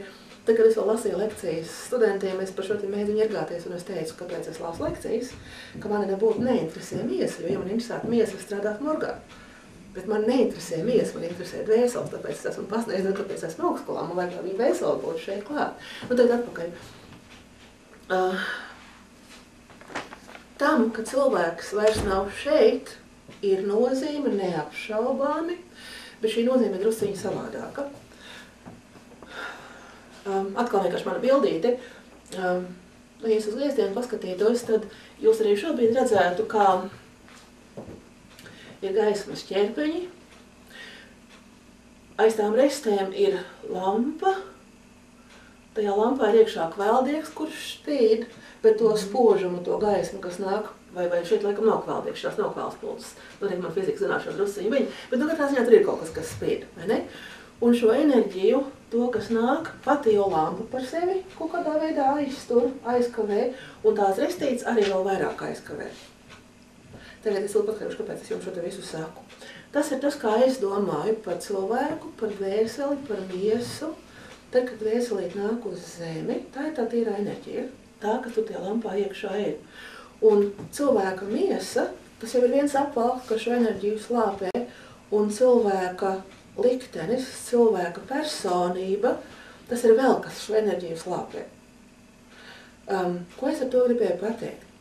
Ļoti bieži ir tā, ka tad, kad cilvēks ir šeit uz zemes, un tas ir bijis mans tētis, mana mamma, mans vecais tās vecā mamma, vai kāds strādnieks, viņš būdams iegrožots gan miesā, gan būdams iegrožots, ierobežots šajā personībā, ego, viņš visu to bezgalīgo mīlestību, kas viņā iekšā ir, nav varējis atdot.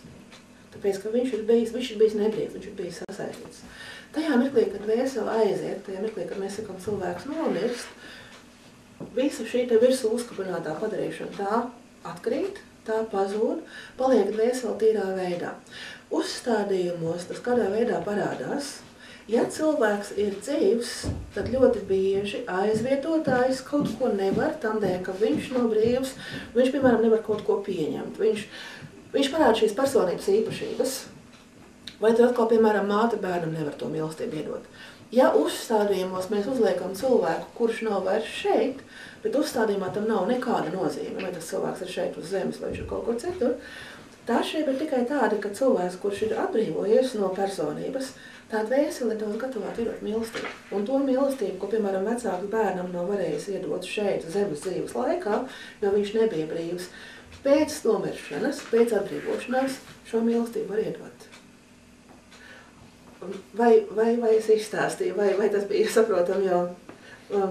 tās ir lietas, man par viņām ir vienkārši runāt, tādēļ, ka jūs šobrīd to mēģināt iztēloties. Es to redzu katru dienu, bet katru nedēļu 2-3 reizes, tad, kad mēs laukā strādājam, tas parādās. Un tāpēc es teicu, vienreiz tas ir jāatnāk un jāierauga. Un ļoti bieži, ja jūs ar cilvēkiem parunāsiet, jūs noteikti šādu pieredzi dzirdēsiet, ka vecāki vai vecvecāki, kad viņi nomirst, viņi nāk gan sapņos, viņi rādās, un viņi grib kaut ko iedot, gan viņi parādās reāli telpā, viņi parādās, un es uz to vairs neskatos kā uz kaut kādu jukšanas pazīmi vai par šizofrēnijas pazīmi, nē, tāpēc, ka tādas lietas notiek. nāk šīs dvēseles un grib vēl kaut ko iedot un grib vēl kaut ko pateikt un grib pasargāt to, kas nav izrīzējis laikā. Jā. Kad mamma nomira, viņa atnāca arī sapņos, bet viņa lūdza manu mīlestību, lai es viņu samīļoju. Tas tā varētu būt, bet tad, ja mamma prasa no bērna, man uzreiz, protams, ir doma, kas ir viņai ar viņas vecākiem. Vecāki to dara, viņi prasa no bērna, un bērni arī dod. Tikai problēma ir tāda, ka ja mēs sākam kļūt par vecākiem saviem vecākiem, mēs atņemam iespēju sev augt un sev paņemt. Varbūt darām tagad tā, par cik jūs man šo te paprasījāt, ja? Tad es uzreiz to ātri parādīšu ar tādu mazu mini piemēriņu. Šis nebūs īstais uzstādījums, ko es tagad taisīšu, tāpēc, ka īstais uzstādījums tā jau ir terapija. Tad ir vajadzīga jūsu piekrišana, un tad tas ir, kā es teicu, 2-3 stundas. Šis būs tikai demonstrācijas variants, pie tam jūs es šobrīd neņemšu, lai jūs vienkārši tikai redzētu. Ja? Arī tad, kad mēs taisam uzstādījumus grupā, cilvēks, kurš piesaka problēmu, pats nestrādā. Viņš sēž malā un skatās. Ja, tam dēļ, ka ja viņš strādās, viņam būs viņa aizsardzības un aizvietotāt, kas viņu aizvieto un aiziet vairāk. Vai es varu jūs trīs meitenes man palīgāt? Jūs varat teikt, ka nē. Kas var būt meita vai vecmāmiņa? Pēc gadiem varbūt vecmāmiņa. Vecmāmiņa. Labi. Tad vecmāmiņa ir nolīga šādi te. Lūk, un tas, ko es tagad daru, to es par uzstādīšanu. Jā, nu tikai tagad šobrīd tā būs vairāk tāda iedoma situācija, tad vecmāmiņa. Tad mamma ar notāties ar muguru šeit. Jā, mamma. Un jūs būsiet šeit arī meita, mazmeita, un jūs notāties priekšā. Ja mēs iedomājamies ideālu variantu, kur visi cilvēki ir bijuši, meita ir bijusi mamīte, mamīte ir bijusi viņas mamīte, un šeit ir bijusi mīlestība, tad šādi cilvēki nekad uz grupu neatnāks. Viņi vienkārši nebūs ko darīt. Nu, ja cilvēks atnāk uz grupu, tas nozīmē, ka kur kaut kas nav. Nu, tagad mēs spēlēsim šitādu variantu. Man ir lūgums jūs paliesiet uz manu pusīti. Ar katru uz manu atgriezies. Nē, jūs paliekat tā priekšā. Es pēc palīdu šo vietu, ja? Atnāk šeit. Tad ar ko es šobrīd modulēju? Es modulēju situāciju, kurā vecāmāte kaut kādu iemeslu pēc ir atdalīta. Saikne starp vecāmātu un māti ir pārtraukusi. Kas šeit var būt? Te var būt 100 varianti. Kāpēc vecāmāte skatās šeit? Te var būt zaudētas attiecības, te var būt viss kaut kas. Tagad es neiešu iekšā ceļumā, ja? Bet es gribu tikai pavaicāt pārējām meitenēm. Ja paliekat stāvēt tagad šādi, ja? Vai jums kaut kas pamainījās tajā mirklī, kad es pagriežu šeit figūru? Vai jūs vēl nepaspējat īsti sajusties? Tad vienkārši mēģiniet, kā jūs šobrīd jūtaties par tajā vietiņā? Tā gribās pagriezties uz to puses. Jā, un tas ļoti bieži notiek. Tā ir viena no dinamikām, es sekoju tev, kad mēs sekojam. Tātad alkoholisms, kad cilvēki ir ļoti bieži uz sekošanu aizgājušiem šādā veidā. Cilvēks tādā veidā arī nav. Jā, gribās pagriezties. Kas notiek ar jums? Man arī gribās. Gribās pagriezties. Labi, tagad izdarīsim vienu lietu, jūs paliekat stāvam tā, kā jūs stāvat. Jums tad ir lūgums atnāk nostāties šeit.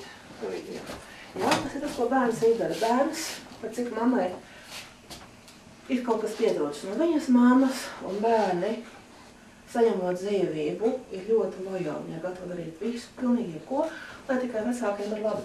Bērns šajā gadījumā ieņem it kā tukšo vecās mātes vietu, cenšoties palīdzēt mammai, samīļot viņu. Kā jums tagad? Šobrīd? Pārētāk. Jā, neapšaubām tā ir ērtāk, jo tagad tur vairs nav tukšums, nekāds no kura prasīt. Kā jums šobrīd? Labi. Un bērnam ir labi, un bērns jūtās labi, jo viņš var mammai dot, ir tikai viens bet. Ja bērns stāv šajā situācijā, kāda ir iespēja šim bērnam veidot savu ģimeni? Kāda ir iespēja šim bērnam saņemt un augt? Ja viņš ir šeit, viņam jau ir bērns, viņam jau ir ģimene. Tam dēļ, man ir lūgums iet atpakaļ tajā vietiņā, kur jūs bijāt. Es parādīšu tikai tie tā provizoriski, kā tas tiek kārtots. Nāciet, jūs man palīdzā. Lūdzu. Es nezinu šajā gadījumā to, kas jūs varētu būt, par cik mēs liekam kaut kādu izdomātu situāciju, bet nāciet man tuvāk. Jūs esat tas, pēc kā skatījās vecāmāte, un palīdžam pēc vecāmātes skatu.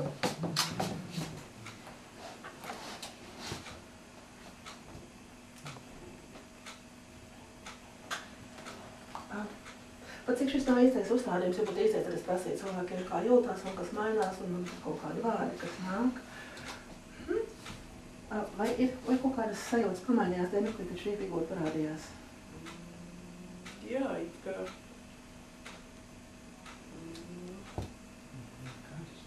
Bet nekas negatīvs. Nu, tieši tā, Jā, tieši tā, jo tas bija kaut kas, teorētiski, ko mēs tagad šeit vēlējam kaut kā teorētiska situācija, kaut kas pietrūka. Un tagad pamēģiniet abi divi aiziet, nostāties atkal tajā vietņā, kur jūs sākumā bijāt, tikai jums es palūkšu, varbūt nostāties tajā pusītē. Tā, es salikšu šeit, jā, un jūs pēc blakus, ar skatu uz to pusi. Pilnībā ar skatu uz to pusi. Tā, varat viens lūdzu atpakaļ, pēc tā kā, lai būtu vienā līnijā. Tā, lai jūs esat vienā līnijā. Kā tagad šeit? Vienkārši kā jūs jūtaties? Kāda ir sajūta? Ka šī tā ir pats pagriezties un ka tur vairs nav ko. Kā tas notiek? Man konkrētā situācija ir tāda, ka māca vecāka nomira, ka viņai bija 2 gadi. Viņa tiešām nav saņēmusi mīlestību no tās vecās mācas. Bet kas tur iepriekš bija, es nezinu. Un cik visi miruši nav kam prasīt, kur, lai es uzzinu vai informāciju. Nav vispār ne tēva dzimtā, ne māda, vispār nav kam prasīt neko.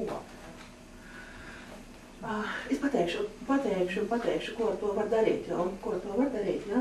Bet katrā ziņā, ko jūs šeit pamanījāt, šī nebija šobrīd reāla situācija, tam ka es tīri liku kaut kādas savas domas. Ja mēs strādātu ar reālu situāciju, ar reālu dzimtu, ar reālu lauku, enerģija būtu daudz spēcīgāk.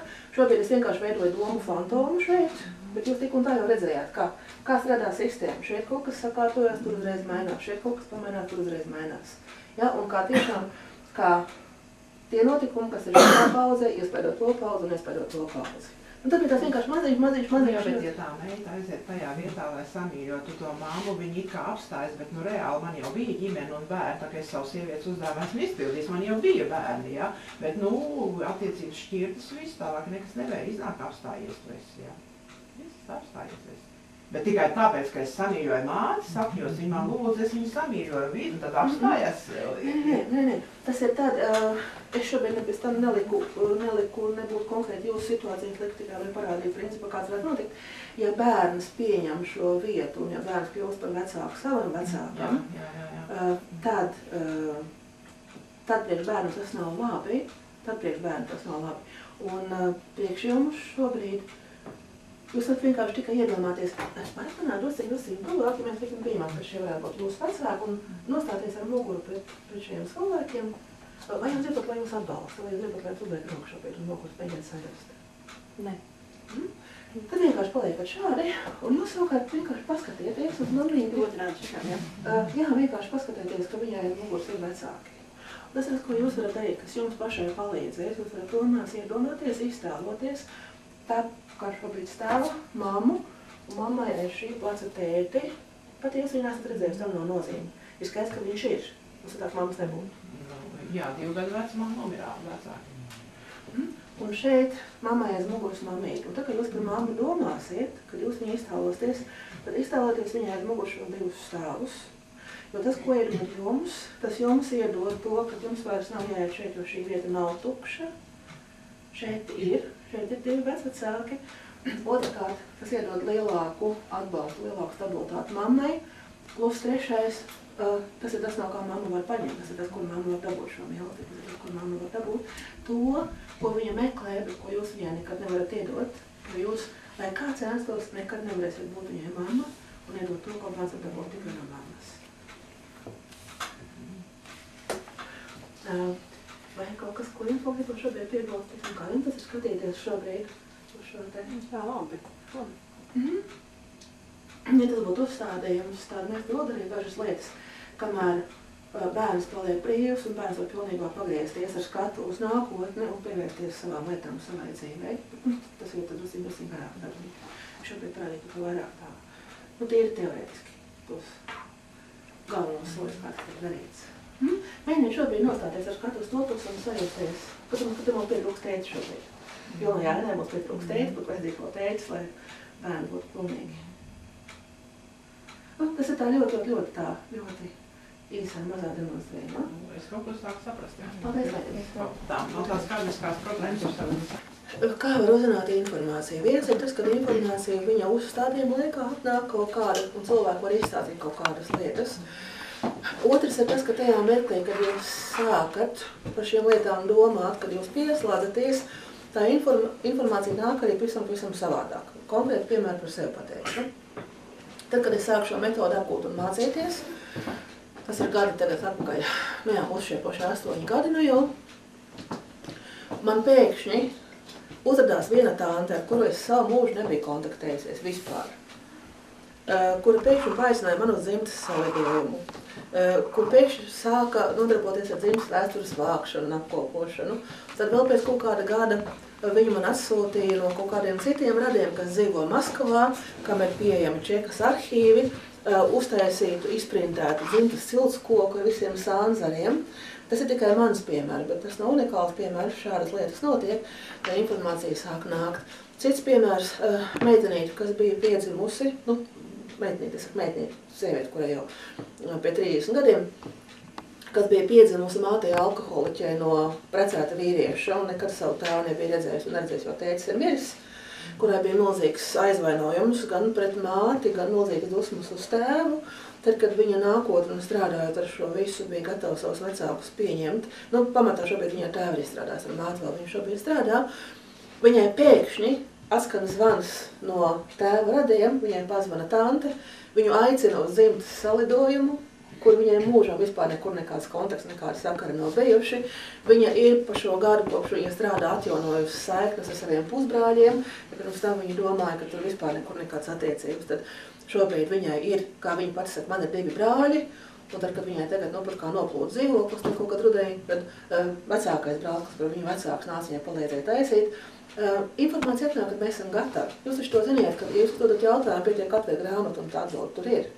Un arī šī informācija, viņa jums atnāks. Tik, cik jums būs vajadzīgs, viņa jums atnāks. Pēkšņi cilvēki, kas nav satikti, viņi atnāk pretī, un jūs viņus uz ielas satiekat. Tāpēc, kad ir šie 2 principi. Rezonants un lauks, tā informācija apkārt ir. Tajā meklī, kad mēs esam gatavi to informāciju zināt, tā informācija atnāk. Mēs viņu paši pasaucam. Viņa, tā nav problēma. Tik, cik jums būs vajadzīgs, jūs runāsiet. Vēl varbūt kaut kādi jautājumi. Jo, kā es teicu, man ir drīzāk problēma, kā visu kā salikt, kā izstāstīt un ko izstāstīt šajā laiciņā. Tā, par rezonansi. Principā to galveno es jums jau pateicu, ka mēs pēc rezonanses vecākus izvēlamies. Ja, mēs nonākam tieši pie tiem vecākiem, kuri mums var vairāk palīdzēt. Un par vecākiem, un arī partnerus, bet par vecākiem ir tā ir arī viena no tādām pamattēmām, ar ko nākās strādāt. Visi vecāki ir labi. Protams, ka tagad, kad es jums to saku, visi vecāki ir labi, jūs man varat izvirzīt 73 045 iebildumus. Daudz katrā ziņā. Kāpēc ir ārkārtīgi svarīgi visi vecāki ir labi? Tamdēļ, ka pirmkārt ir princips netiesā. Ja bērns sāk nosodīt vai tiesāt savus vecākus, tad kas notiek? Es varbūt šoreiz varu palūkt, man palīgā. Notiek tas, ko es man to parādīšu. Pieņemsim, ka tā ir mana mamma, un es esmu bērns, kas uzskata, ka man ir tiesības tiesāt, un es mammai saku, un jūs pavērojat paši, kas notiek, un jūs savas sajūtas pavērojiet. Un es saku tā, tu esi slikta māte. Tu mani pilnīgi nepareizi audzināji. Kur tu biji, kad man tevi vajadzēja? Kur tu biji, kad es tevi saucu? Ko tu skaties tagad uz mani? Tu vispār kā māte nekam neesi darīgi. Ka mīli mani! Tagad normāls liekas, vai ne? Bet cik ir liela šobrīd jums sajūta? Cik jūs šobrīd jūtaties vispār spējīgi man kaut ko iedot? Es nezinu, man visāds domas, varbūt, ka tiešām tas ir pamatot tā brīdī. Varbūt, ka tas ir pamatots. Jā, varbūt ir pamatots. Es nevaru to apstrīdēt, kas ir ideāla māte. Jā. Laba māte, varbūt ne ideāla. Tas tā varētu būt, bet šie vārdi, ko es saku, viņi jums palīdz man dot? Nē, noteikti nē. Pilnīgi noteikti nē. Un ne tas vienkāršais princips, kā es saku, ūdens uz augšu neplūst. ūdens uz augšu neplūst. Un kamēr bērns nostājās pārākuma pozīcijā par saviem vecākiem, un kamēr viņš viņu kritizē un saka, mans tētis alkoholiķis vai tu staiguls vai vēl kaut kas, vecāks nevar iedot par to mazumiņu, kur viņš varētu iedot. Un daudz biežāk un daudz vairāk ir problēmas, ka nevis vecāks nedod, bet bērns nepaņem. Un tad, lai bērns paņemtu, bērnam ir jāpaņem bērnu pozīcija, un bērnu pozīcija ir šitāda. Man piedod visu, ko es sarunāju. Un nekad nebūs citas mammas kā tikai to. To es tieši tā mamma, ka man ir vajadzīga. Lūdzu, pieņem man kā savu bērnu. Un kā šobrīd? Vai ne? Viņa paldies. Un tas arī saskarēja acīs, kaut kam pieslēdzos. Bet es varēju atzīt visu vecāku labi. Tas ir svarīgi tāpēc, lai mēs pieņemtu, bet nepieņemot vecākus, mēs nepieņemam dzīvību. Nepieņemot vecākus, mēs nepieņemam pusīti no sevis, ja mēs kādu no vecākiem nepieņemam. Nepieņemot vecākus, mēs lielā mērā ieliekam to, ka mūsu bērni nepieņems mūs, jo tās attiecības, tas modelis vecāka bērna, viņš, diemžēl, ļoti lielā mērā mantojās no paudzes paudzē. Un ir ārkārtīgi svarīgi šis te, arī kāpēc es saku, mēs vecākus izvēlējāmies saprast, ka tieši šādi vecāki bija vajadzīgi, tad netiesāt, jo mēs nezinām visu stāstu, mēs nezinām, kāpēc vecāki bija tādi, kādi viņi bija. Reizēm realitātē tiešām ir tā, ka vienīgais, ko vecāki var iedot, tā ir dzīvība, un tā ir realitāte. Bet tad ir svarīgi, ka es varu to pieņemt, un es varu vecākiem pateikt, mīļo mamīt, paldies par dzīvību, bet tu man iedod pašu galveno, to man ir gan ar pārējais tikšu galā pats. Jo ir svarīga šī pieņemšana. Kāpēc ir svarīga vēl pieņemšana? Divi stāsti, būs divas bildes. Iedomājieties Otro pasaules karu koncentrācijas nometnes sievieti, māmiņu jauno ar zīdainīti rokās koncentrācijas nometnē.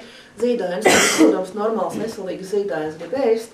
Zīdains, kurš ir iekodies ar zobiem mātei krūtī un brēts un prasa, viņam gribās ēst. Bet viņš var kost to krūti, cik viņš grib, tie krūtī tā pieniņa nav. Un tas, ka viņš to krūti plos, to pienu vairāk neredīs. Vecāki vienmēr iedod tik, cik viņi var. Vienmēr. Un ja viņiem būtu vairāk, viņi iedod vairāk. Bet es atkal varu teikt to, ko es jau teicu, reizēm realitāte ir tāda, ka vecāks var iedot tikai dzīvību. Un kāpēc tas ir ļoti, ļoti svarīgi? Es tagad vienkārši domāju, vai man to rādīt vai nē. Es tagad nerādīšu fiziski, es rādīšu virtuāli. Iedomājieties bērnu, kurš ir iekrampējies mātē, kurš, kaut gan bērnam ir jau 40 gadi varbūt, vai 50 gadi, ir iekrampējies mātē ar pretenzijām, ar domu, ka viņam vēl kaut kas no mammas ir jāizspiež. Bet dzīvē ir iekārtots tā, ka vecāki nomirst pa priekšu un bērni nomirst pēc tam. Un šis vecāks, kuram pienāk laiks, viņš nomirst, bet bērns ir iekrampējies vecākām, bērns nav gatavs vecāku atlaist. Un kas notiek tālāk? Vecāks iet otrpus dzīvības līnijas, kas notiek ar bērnu, kurš ir iekrampējies, bērns iet līdz, sākās depresijas, sākās visādi veidi lietas.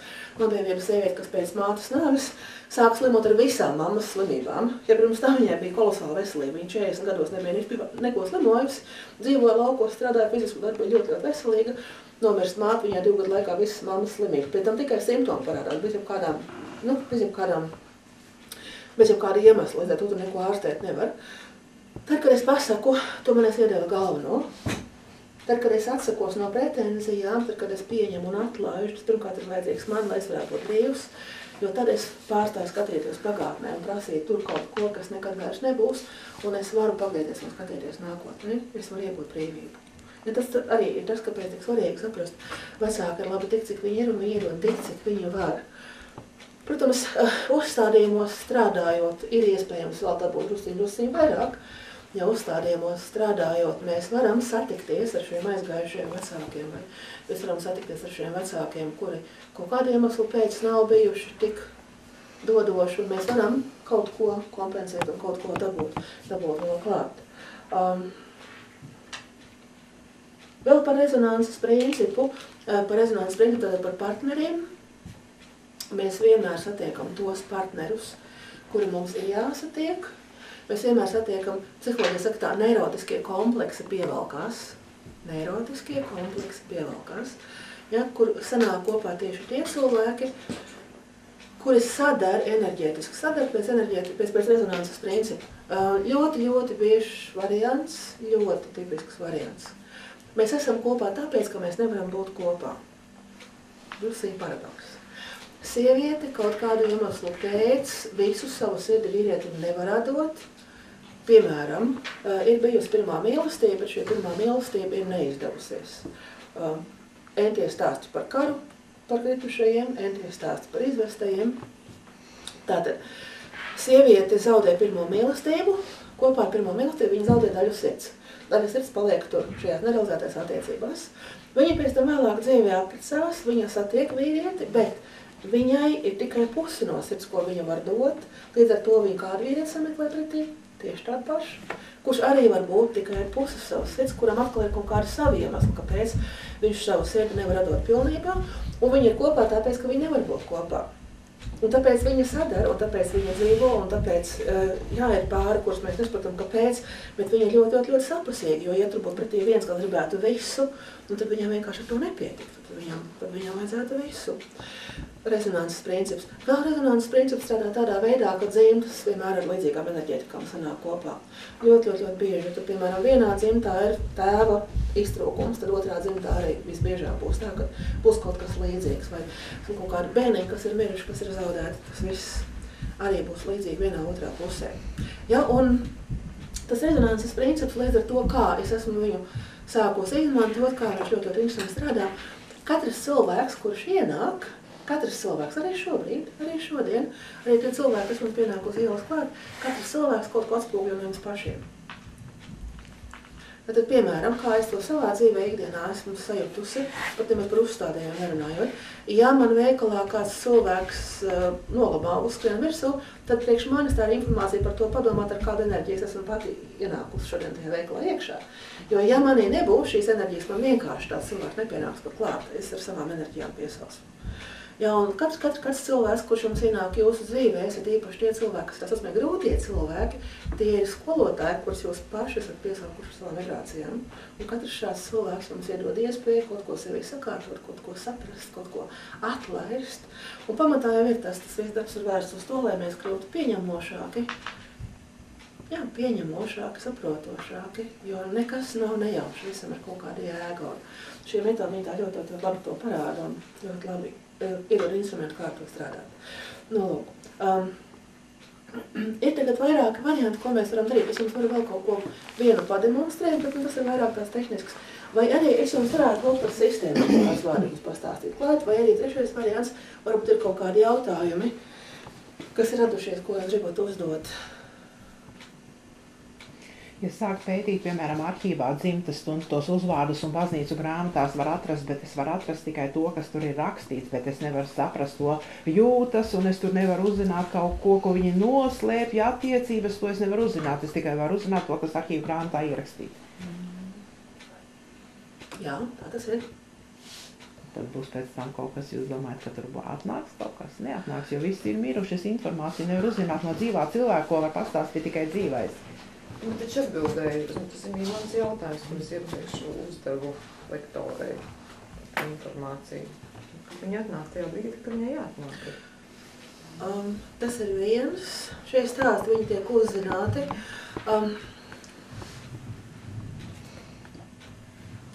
Tagad es teikšu to piemēru, kas man šobrīd atbild vienkārši, kas man šobrīd ir galvā. Iedomājieties kalna virsotni, un dažādos ceļus uz šo kalnu virsotni. Tā virsotne ir viena, un tā virsotne ir pieņemšana un mīlestības ielaišana sevī, savā sirdī, savā dzimtā. Jo tad, kad tas viss ir, tad, kad sistēmā, kurā mēs esam, katram cilvēkam ir vieta, un es varu pieņemt katru, un es katram varu iedot vietu, un tad, kad es varu sajust mīlestību ar šiem cilvēkiem, tad jau viss ir kārtībā. Vienalga, ir stāsti, nav stāsti. Tie stāsti, viņi vairāk ir vajadzīgi prātam, lai varētu saprast. Teiksim tā, tam darbam jau tik un tā jānotiek šeit, bet prāts prasa. Uzstādījumā kaut kas notiek, un tad prāts prasa, kāpēc tur tas tā notika, kāpēc tur tas tā bija, lai prātam iedot vēl kaut kādu barību. Ja mēs varam, un kāpēc es teicu tā dažādās taciņas, ir jau ļoti dažādi ceļi, kā mēs varam uz to nonākt. Ir jau kaut vai vienkārši tīrā piedošanas mācība, ir kaut vai dažādas filozofiskās sistēmas. Nav svarīgi, pa kuru taciņu jūs nonākat, tur tajā virsotnē. Tā virsotne ir viena, pieņemšana un mīlestība. Šī metode viņa ļauj atreaģējot kaut kādā veidā šīs te enerģijas, kuras ir palikušas, atbrīvoties. Un, teiksim tā, man ir vienkāršāk, man ir vieglāk, es neesmu tik ļoti augstu attīstīta būtne, man ir vienkāršāk, ja es tās enerģijas izstrādāju tādā veidā, tad nonāk pie tās mīlestības izjūtas. Bet tas nav obligāti, var arī vienkārši strādājot ar sevi, vienkārši meditējot, var jau arī tādā veidā. Ja, respektīvi, nav obligāti tā visa informācija, nav obligāti. Galvenais tas par priekšu, kam un kāpēc. Un tas mērķis, kā es teicu, ir harmonija dzimta, harmonija sevī. Jā, tas uzstādījums ir tāds, ka vajag pētīt radu rakstus, lai sakārtot, cilvēks var sakārtot, jāuzzina tie radu raksti, ko es personīgi nezinu, neko ne par tēvu, ne par mātu, pilnīgi neko nezinu, ja? Tad vajag pētīt radu rakstus, un tu viņus vari arhīvā uzzināt tos ciparus skaitus, kur viņš laulājies kaut ko tādu, ja? Jo kā tu vari domās tur piedot kaut kam, ka tu vispār neko nezini? Tu vispār neko nezini. Man liekas, tev tas jautājums, es tā uztvēru, ja? Ka viņi domā, ka, lai iet uz uzstādījumu, ka vajag vispirms ievākt informāciju. Bet nav tā. Uzstādījumā jūs pati saņemsiet šo vajadzīgo informāciju. Kad es neko vispār pat nezinu, ne emocionālā vārdu, ne vispār neko bez visiem vārdiem, bet to schēmu, ko jūs saņemat tam. Jūs šobrīd runājat par informāciju, kas ir šeit. Galvā, jā. Ja? Es tādēļ stāstīju, ka mēs strādājam citur. Mēs nestrādājam tik daudz galvā, mēs strādājam šajā laukā, kur tā informācija ir. Un tad, kad cilvēku šajā laukā nostāda, uzstāda, viņš šo informāciju sāk saņemt to, kas ir vajadzīgs tajā mirklī. Jā, līdz ar to, paldies, Līga, jo es atbrīd nevarēju saprast. Jūs, lai to darītu, lai ar šo metodu strādāt, nav jāzina. Nav jāzina. Jums nav jābūt informācijai šeit, tāpēc, ka šeit jau viņa ir, un mēs strādājam šeit, nevis šeit. Tā kā nāk pie individuālā psihoterapeita, tad ir vajadzīga informācija šeit. Jā, un tāpēc ir tā, ka daudz kas buksē. Šai metodē tā specifika ir tāda, ka mēs nestrādājam ar to informāciju, kas ir te, bet ar lauka informāciju. Tā ir tā specifika. Tas ir tiešām, tas ir vienreiz jāsajūt. Tas ir vienreiz jāsajūt, es varbūt uzreiz jau izstāstīšu. Piemēram, ļoti vienreizēja iespēja rītdien, ja jums ir laiks un iespēja vēlēšanās atnākt. Rītdien, tepat blakus Vecpilsētas ielā 19, man ir viena grupa, kur var nākt vienkārši par ziedojumiem, tīri, cik jūs paši uzskatāt par vajadzīgu. Paskatīties, kā tas viss notiek, Vecpilsētas 19. 4. stāvā, strādāsim mēs no 10. līdz 6. vakarā. Tas ir viens. Tā ir grupiņa, kas nāk svētdienā turpmāk kopā. Otrs ir, man ir katru nedēļu viena grupa vakaros, kur var nākt un skatīties un kaut vai vienkārši tikai vienreiz atnākt un piedalīties. Un tur es uzrakstīšu, ko informāciju var dabūt.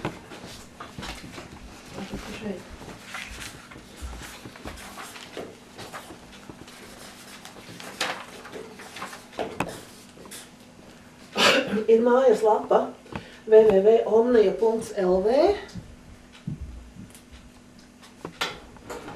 Viņi organizē ļoti plašu spektru, dažādus seminārus. Tur ir gan peldēšanās gongu skaņās, gan tautas dziesmu pētīšana, gan cigūnas, ļoti dažādas garīgās prakses. Un tā skaitā viņiem kalendārā, ja jūs uzplakšanāties uz kalendāru, ir arī manas nodarbības, jo es telpas pie viņiem šobrīd izmantoju un notiek reizi nedēļā pamīšus. Vienreiz ir otrdiena, vienreiz ceturtdiena.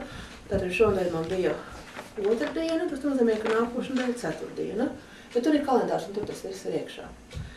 Jo ir kaut kādas lietas, kuras ir jāsajūt, kuras ir jāpamēģina uz savas ādas un jāizdzīvo reāli. To nevar izstāstīt. Tas, kāpēc es sāku par strāvu, par mīlestību un tā tālāk. Ja, kas ir Līga redz ir bijusi, Līga ir piedalīsies, tāpēc arī tas ir savādāk. To nevar izstāstīt. Tas ir tiešām jāpamēģina. Lūk. Vai ir vēl kaut kāda no jūsu puses jautājumi, jo es vēl varētu pāris lietas par sistēmām pastāstīt klāt. Labi.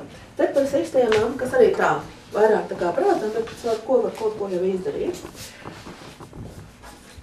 Attiecību sistēmas, kurās mēs dzīvojam. Attiecību sistēma pamatā ir divas.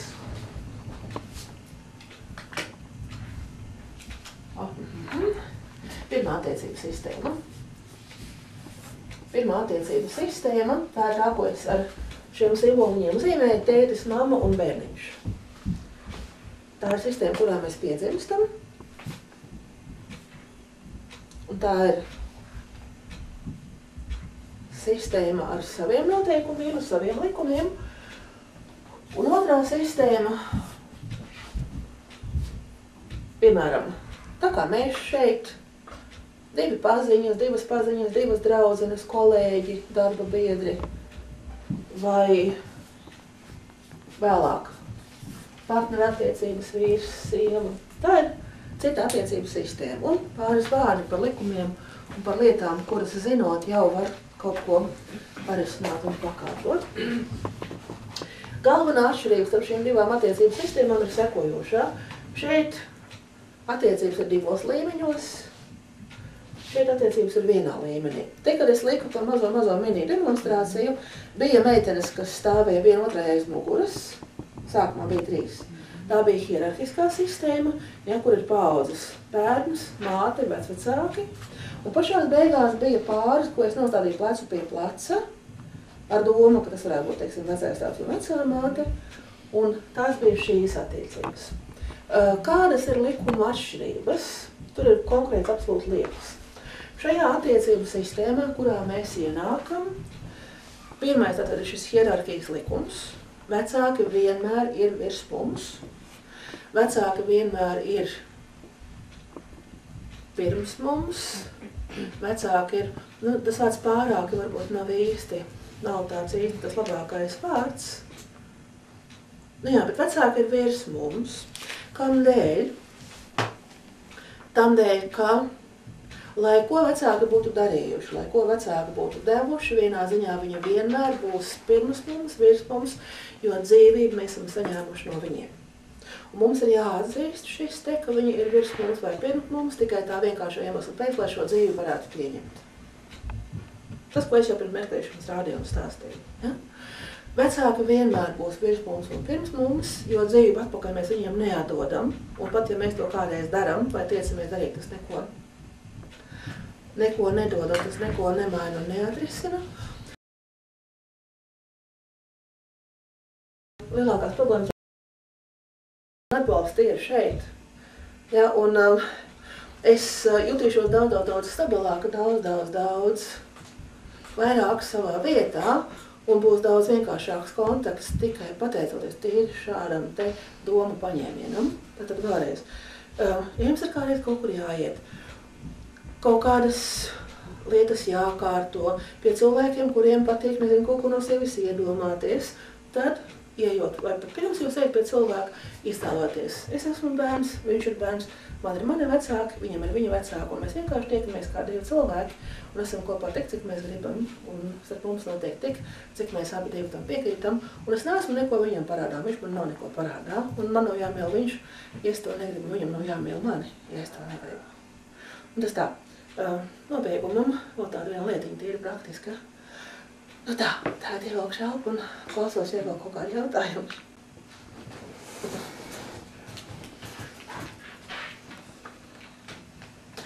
Vispār jau šī pasākuma mērķi vairāk jūs sakārtināt, tā būtu ārķulpā, kā jūs to sapratāt. Jo tiešām tā ir metode, kas ir jāredz, kas ir jāizdzīvo, pat nevis jāredz, kas ir jāizdzīvo, kas ir jāizjūt. Kurā pusē stāv, kad līgaviet iekšā, viņa stāv vīrietim sirds pusē kreisajā, un tā ir pareizā puse, bet kad viņa apretas, viņa nāk ārā, viņa stāv labajā pusē pie maka, un tā jau ir tā varenība, ka es pār tevi valdīšu. Mēs komentāriem. Bet cieši no tā pirmkārt pati sieviete. Bet tā sistēma, kad viņa apprecās, viņa apgriežas pārsāk, griežas, un sieviete ir pie labās rokas. Un turpmāk viņa stāv vīrietim pie labās rokas. Paldies Dievam, ka tā tas ir. Man, kamēr tas tā būs daudz un dikti maizīt un darbiņš. Un es varēšu nākt un atkal stāstīt, runāt un darīt, lai... Mēs jau varam arī pamainīties, teiksim, šad tad... Reizēm jau dzīvē ir tā, ka varbūt ir vājuma brīži vienam, vājuma brīži otram, un ka varbūt reizēm viens partners ir vairāk spēcīgāks, un viņš var kaut kādu laiku paņemt un pavilkt vadošais. Bet atkal, viss ir kārtībā tikmēr, kamēr mēs mainamies. Un tad ir tā, ka, lai šīs attiecības sakārtotu, ja sieva, piemēram, ilgstoši ir bijusi tā, kas velk, un ilgstoši ir bijusi tā, kas dod, tad, lai viņas atkal sakārtotu, ir jāizdara tā, lai vīrietim būtu iespēja sievietei to kaut kādā veidā atlīdzināt, izlīdzināt. Nu, piemēram, atļaut viņotiem vīrietim aizvest sevi kruīzā uz Stokholmu, vai vienalga kas, vai kaut vai padzert šampānīti jūras kastā. Šeit tomēr materiālo pasauli nav saistība tāda, šeit nav svarīgi tieši kas, bet svarīgs ir princips, tā enerģija, kas tiek ieguldīta, atļaut sevi palutināt, atļaut viņam atkal pabūt tam, kurš ir tagad vairāk tas dodošais, un es esmu vairāk ņemošais, lai izlīdzinās, lai ir harmonija. Lai nav tā, ka atkal kāds kļūst, kaut kur vairāk. Bet pamatā, es domāju, pamatā vismaz pēc sevis, ka es skatos, tā māka ņemt, māka paņemt, māka atļaut sev būt vājai, māka atļaut. Neaizpildīt ar sevi visu tā. Mūsu sievietes nemāk būt vājas, jo mums bija jau no 5. gada un pirms tam vēl turpu, kā arī 5. gads, 1. karš, 2. karš izvešanas, mums ir tik šausmīgi, ka tos vīriešus izšāva, nokāva, viņi nebija, un ka tās varenās mātes tos puišaļus apspieda, tu darīsi, kā es tev likšu. Tāpēc mums nav tādi stipri vīrieši, un tas ir 100 gadu jau. Bet es ceru, ka viss var mainīt. Es ticu, ka viss var mainīt. Ne jau no tā uzreiz momentāli, bet ir tāds stāsts par mazo puisēnu un gudro vīru. Un stāsts ir par to, kā bēguma laikā mazais puisēnis skrien gar okeāna krastu, lasa jūras zvaigznes, kas ir palikušas krastā sausumā, met atpakaļ iekšā okeānā. Un to ierauga viens gudrs onkuls un saka, tumjais puika. Vai tu saproti, ka tava darbošanās ir pilnīgi bezjēdzīga? Paskaties, tā zvaigznes te ir miljardiem, nekurai zvaigznei, un kam ir vajadzīga tā tava, kam tu vispār vari palīdzēt? Ko dod tā tava šķirtīgā palīdzēšana, kam tas vispār ir vajadzīgs? Un mazais puisīs paņem nākošo zvaigznīti un saka, mana palīdzība ir vajadzīga tieši šai zvaigznītei, paņem pats jau nolaiž atpakaļ okeānā. Tā kā, ja kaut vai vienam cilvēkam kaut kas notiek, viņam būs bērni, kas jau zinās, ka ir savādāk, un tam būs atkal bērni, kas zinās, ka var savādāk. Un mēs nekad nevaram novērtēt pat viena vārda spēku, ja vien tas spēj kaut ko ietekmēt. Esmu optimists šajā ziņā. Tad ir vēl tāds jautājums, jūs to vairāk esmu to grupas terapiju teicāt, bet šis individuālais darbs vai jūsu cilvēks, viņš ir mazāk efektīvs, es saprotu, viņš ir Gan. tik. Tad, kad cilvēks nāk pie manis individuāli, tad mēs arī taisam tos pašus uzstādījumus, tikai tad jau ar lēlītēm. Un ir gan, no vienas puses ir efektīvāk, jo tad ir man tiešais kontakts, ir kaut kādas lietas, var tā kā varbūt mērķtiecīgāk tieši uz šo cilvēku strādāt. Uzstādījumā es reizēm esmu tik ļoti ar to, kas ir laukā aizņemta, ka es pat par cilvēku aizmirstu, te es vairāk tā kā varu šo miedarbību veidot. Bet es neesmu ekstrasens, līdz ar to es nevaru skatoties tikai uz lēlītēm, nolasīt to informāciju. Lēlītes viņas arī kaut ko pasaka, jo viņas arī tieši tāpat būdams laukā uzstādītas, sāk reaģēt. Tās, kurām ir daudz enerģijas, viņas stāv, viņas vibrē. Tās, kurām ir vēl vairāk enerģijas, viņas gāžās. Vai es pat fiziski jūtu, ka ja es nevaru lēlīti pielikt otrajā lēlītē klāt, ja tur tās mīlestības nav vai ir kaut kāda bloka. Tas viss ir sajūtams. Bet grupā, tad, kad tur ir 5-10 cilvēki, protams, ka šie cilvēki katrs sajūtot, katrs ar savu enerģiju iedod lielāku spēku un lielāku ticamību. Jo viens ir, ka jūs atnākat pie manis un es jums kaut ko saku, kā man tas izskatās, bet otrs ir, ka grupā to pasaka 3-4-5 cilvēki un visi jūt vienādi. Nu, tad ir daudz skaļāks. Grupā ir tā enerģētika, kuras nav atkal ar tām lēlītēm. Tur spēcīgāk, tu pats var izjust to pieslēgšanos tam laukam. Tā ir pilnīgi cita sajūta. Bet ir gan tā, jo ir cilvēki. Vēl par grupu ir tā. Grupā, kas man patīk, teiksim, šajās grupās. Es zinu, ka dažiem cilvēkiem ir samērā tāda traumatiska pieredze, ir psiholoģiskās grupās. Šeit cilvēks atnāk uz grupu, es viņām neprasīšu pilnīgi neko, izņemot vārdu, nosaukt, un viss.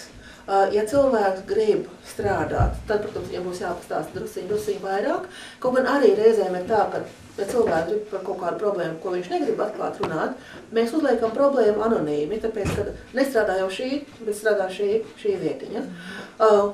Un cilvēks, kurš ir atnācis uz grupu, kurš negrib runāt, kurš negrib stāstīt, viņš tik un tā dabūs savu rezultātu no tā vien, ka viņš būs tajā dienā, tajā vakarā tur klāt.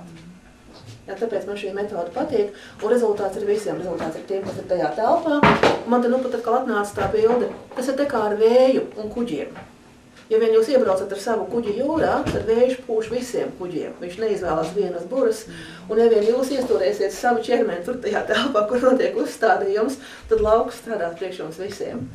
Protams, ka rezultāts ir tam cilvēkam, priekš kura mēs strādājam, kuram ir uzstādījums, un tieši tāpat ir rezultāts ar visiem tiem, kas ir kā aizvietotāji, jo viņi būdami jau tieši laukā izrēģies kaut kādas savas lietas. Tā kā caur to arī man šie metodi patīk, jo viņi ir ļoti efektīva. Nu, tas efekts ir tāds, kur reizēm gadiem ejot nevar atrast to sakni, kā var atrast šeit. Un efektīvi, tāpēc, ka ir tik daudziem cilvēkiem uzreiz tā ietekme. Nu, tad iznāk tāda atkal reklāma, bet nu, tiešām tā tas ir, jo nu, labāk pagaidām neko es neesmu atradusi un arī nemeklēju patiesībā, jo man pilnībā šie metodi liekas, nu tā ir mana. Galvenīgi varbūt telefonu nosauciet, varbūt kāds grib. Jā, es ieteiktu.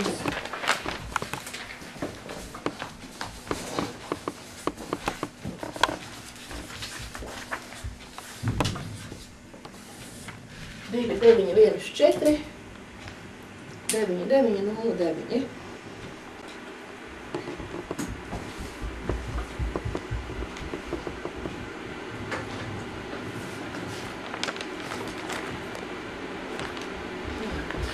Savukārt Telskolas mājaslapā var ieiet laiku pa laikam viņu atbildēt. Tur gan vesīgi savādāk. Tā, ka ir teorētiskais cikls, kur 3 reizes mēs tiekamies, un es tikai runāju, un pēc tam ir praktiskās. Šeit, kur ir Omnija, tur ir tikai praktiskā. Tur tikai cilvēki atnāk un uzreiz strādā bez kādiem ievadiem, bez kādiem uzreiz darbs.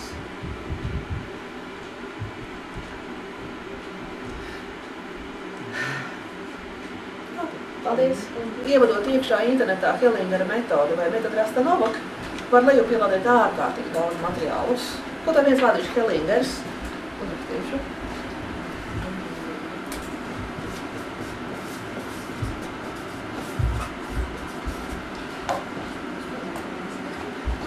Ļoti daudz. Gan paša Hellingera grāmatas sarakstītās, gan arī viņa skolnieku sarakstītās, kur ir apkopota informācija.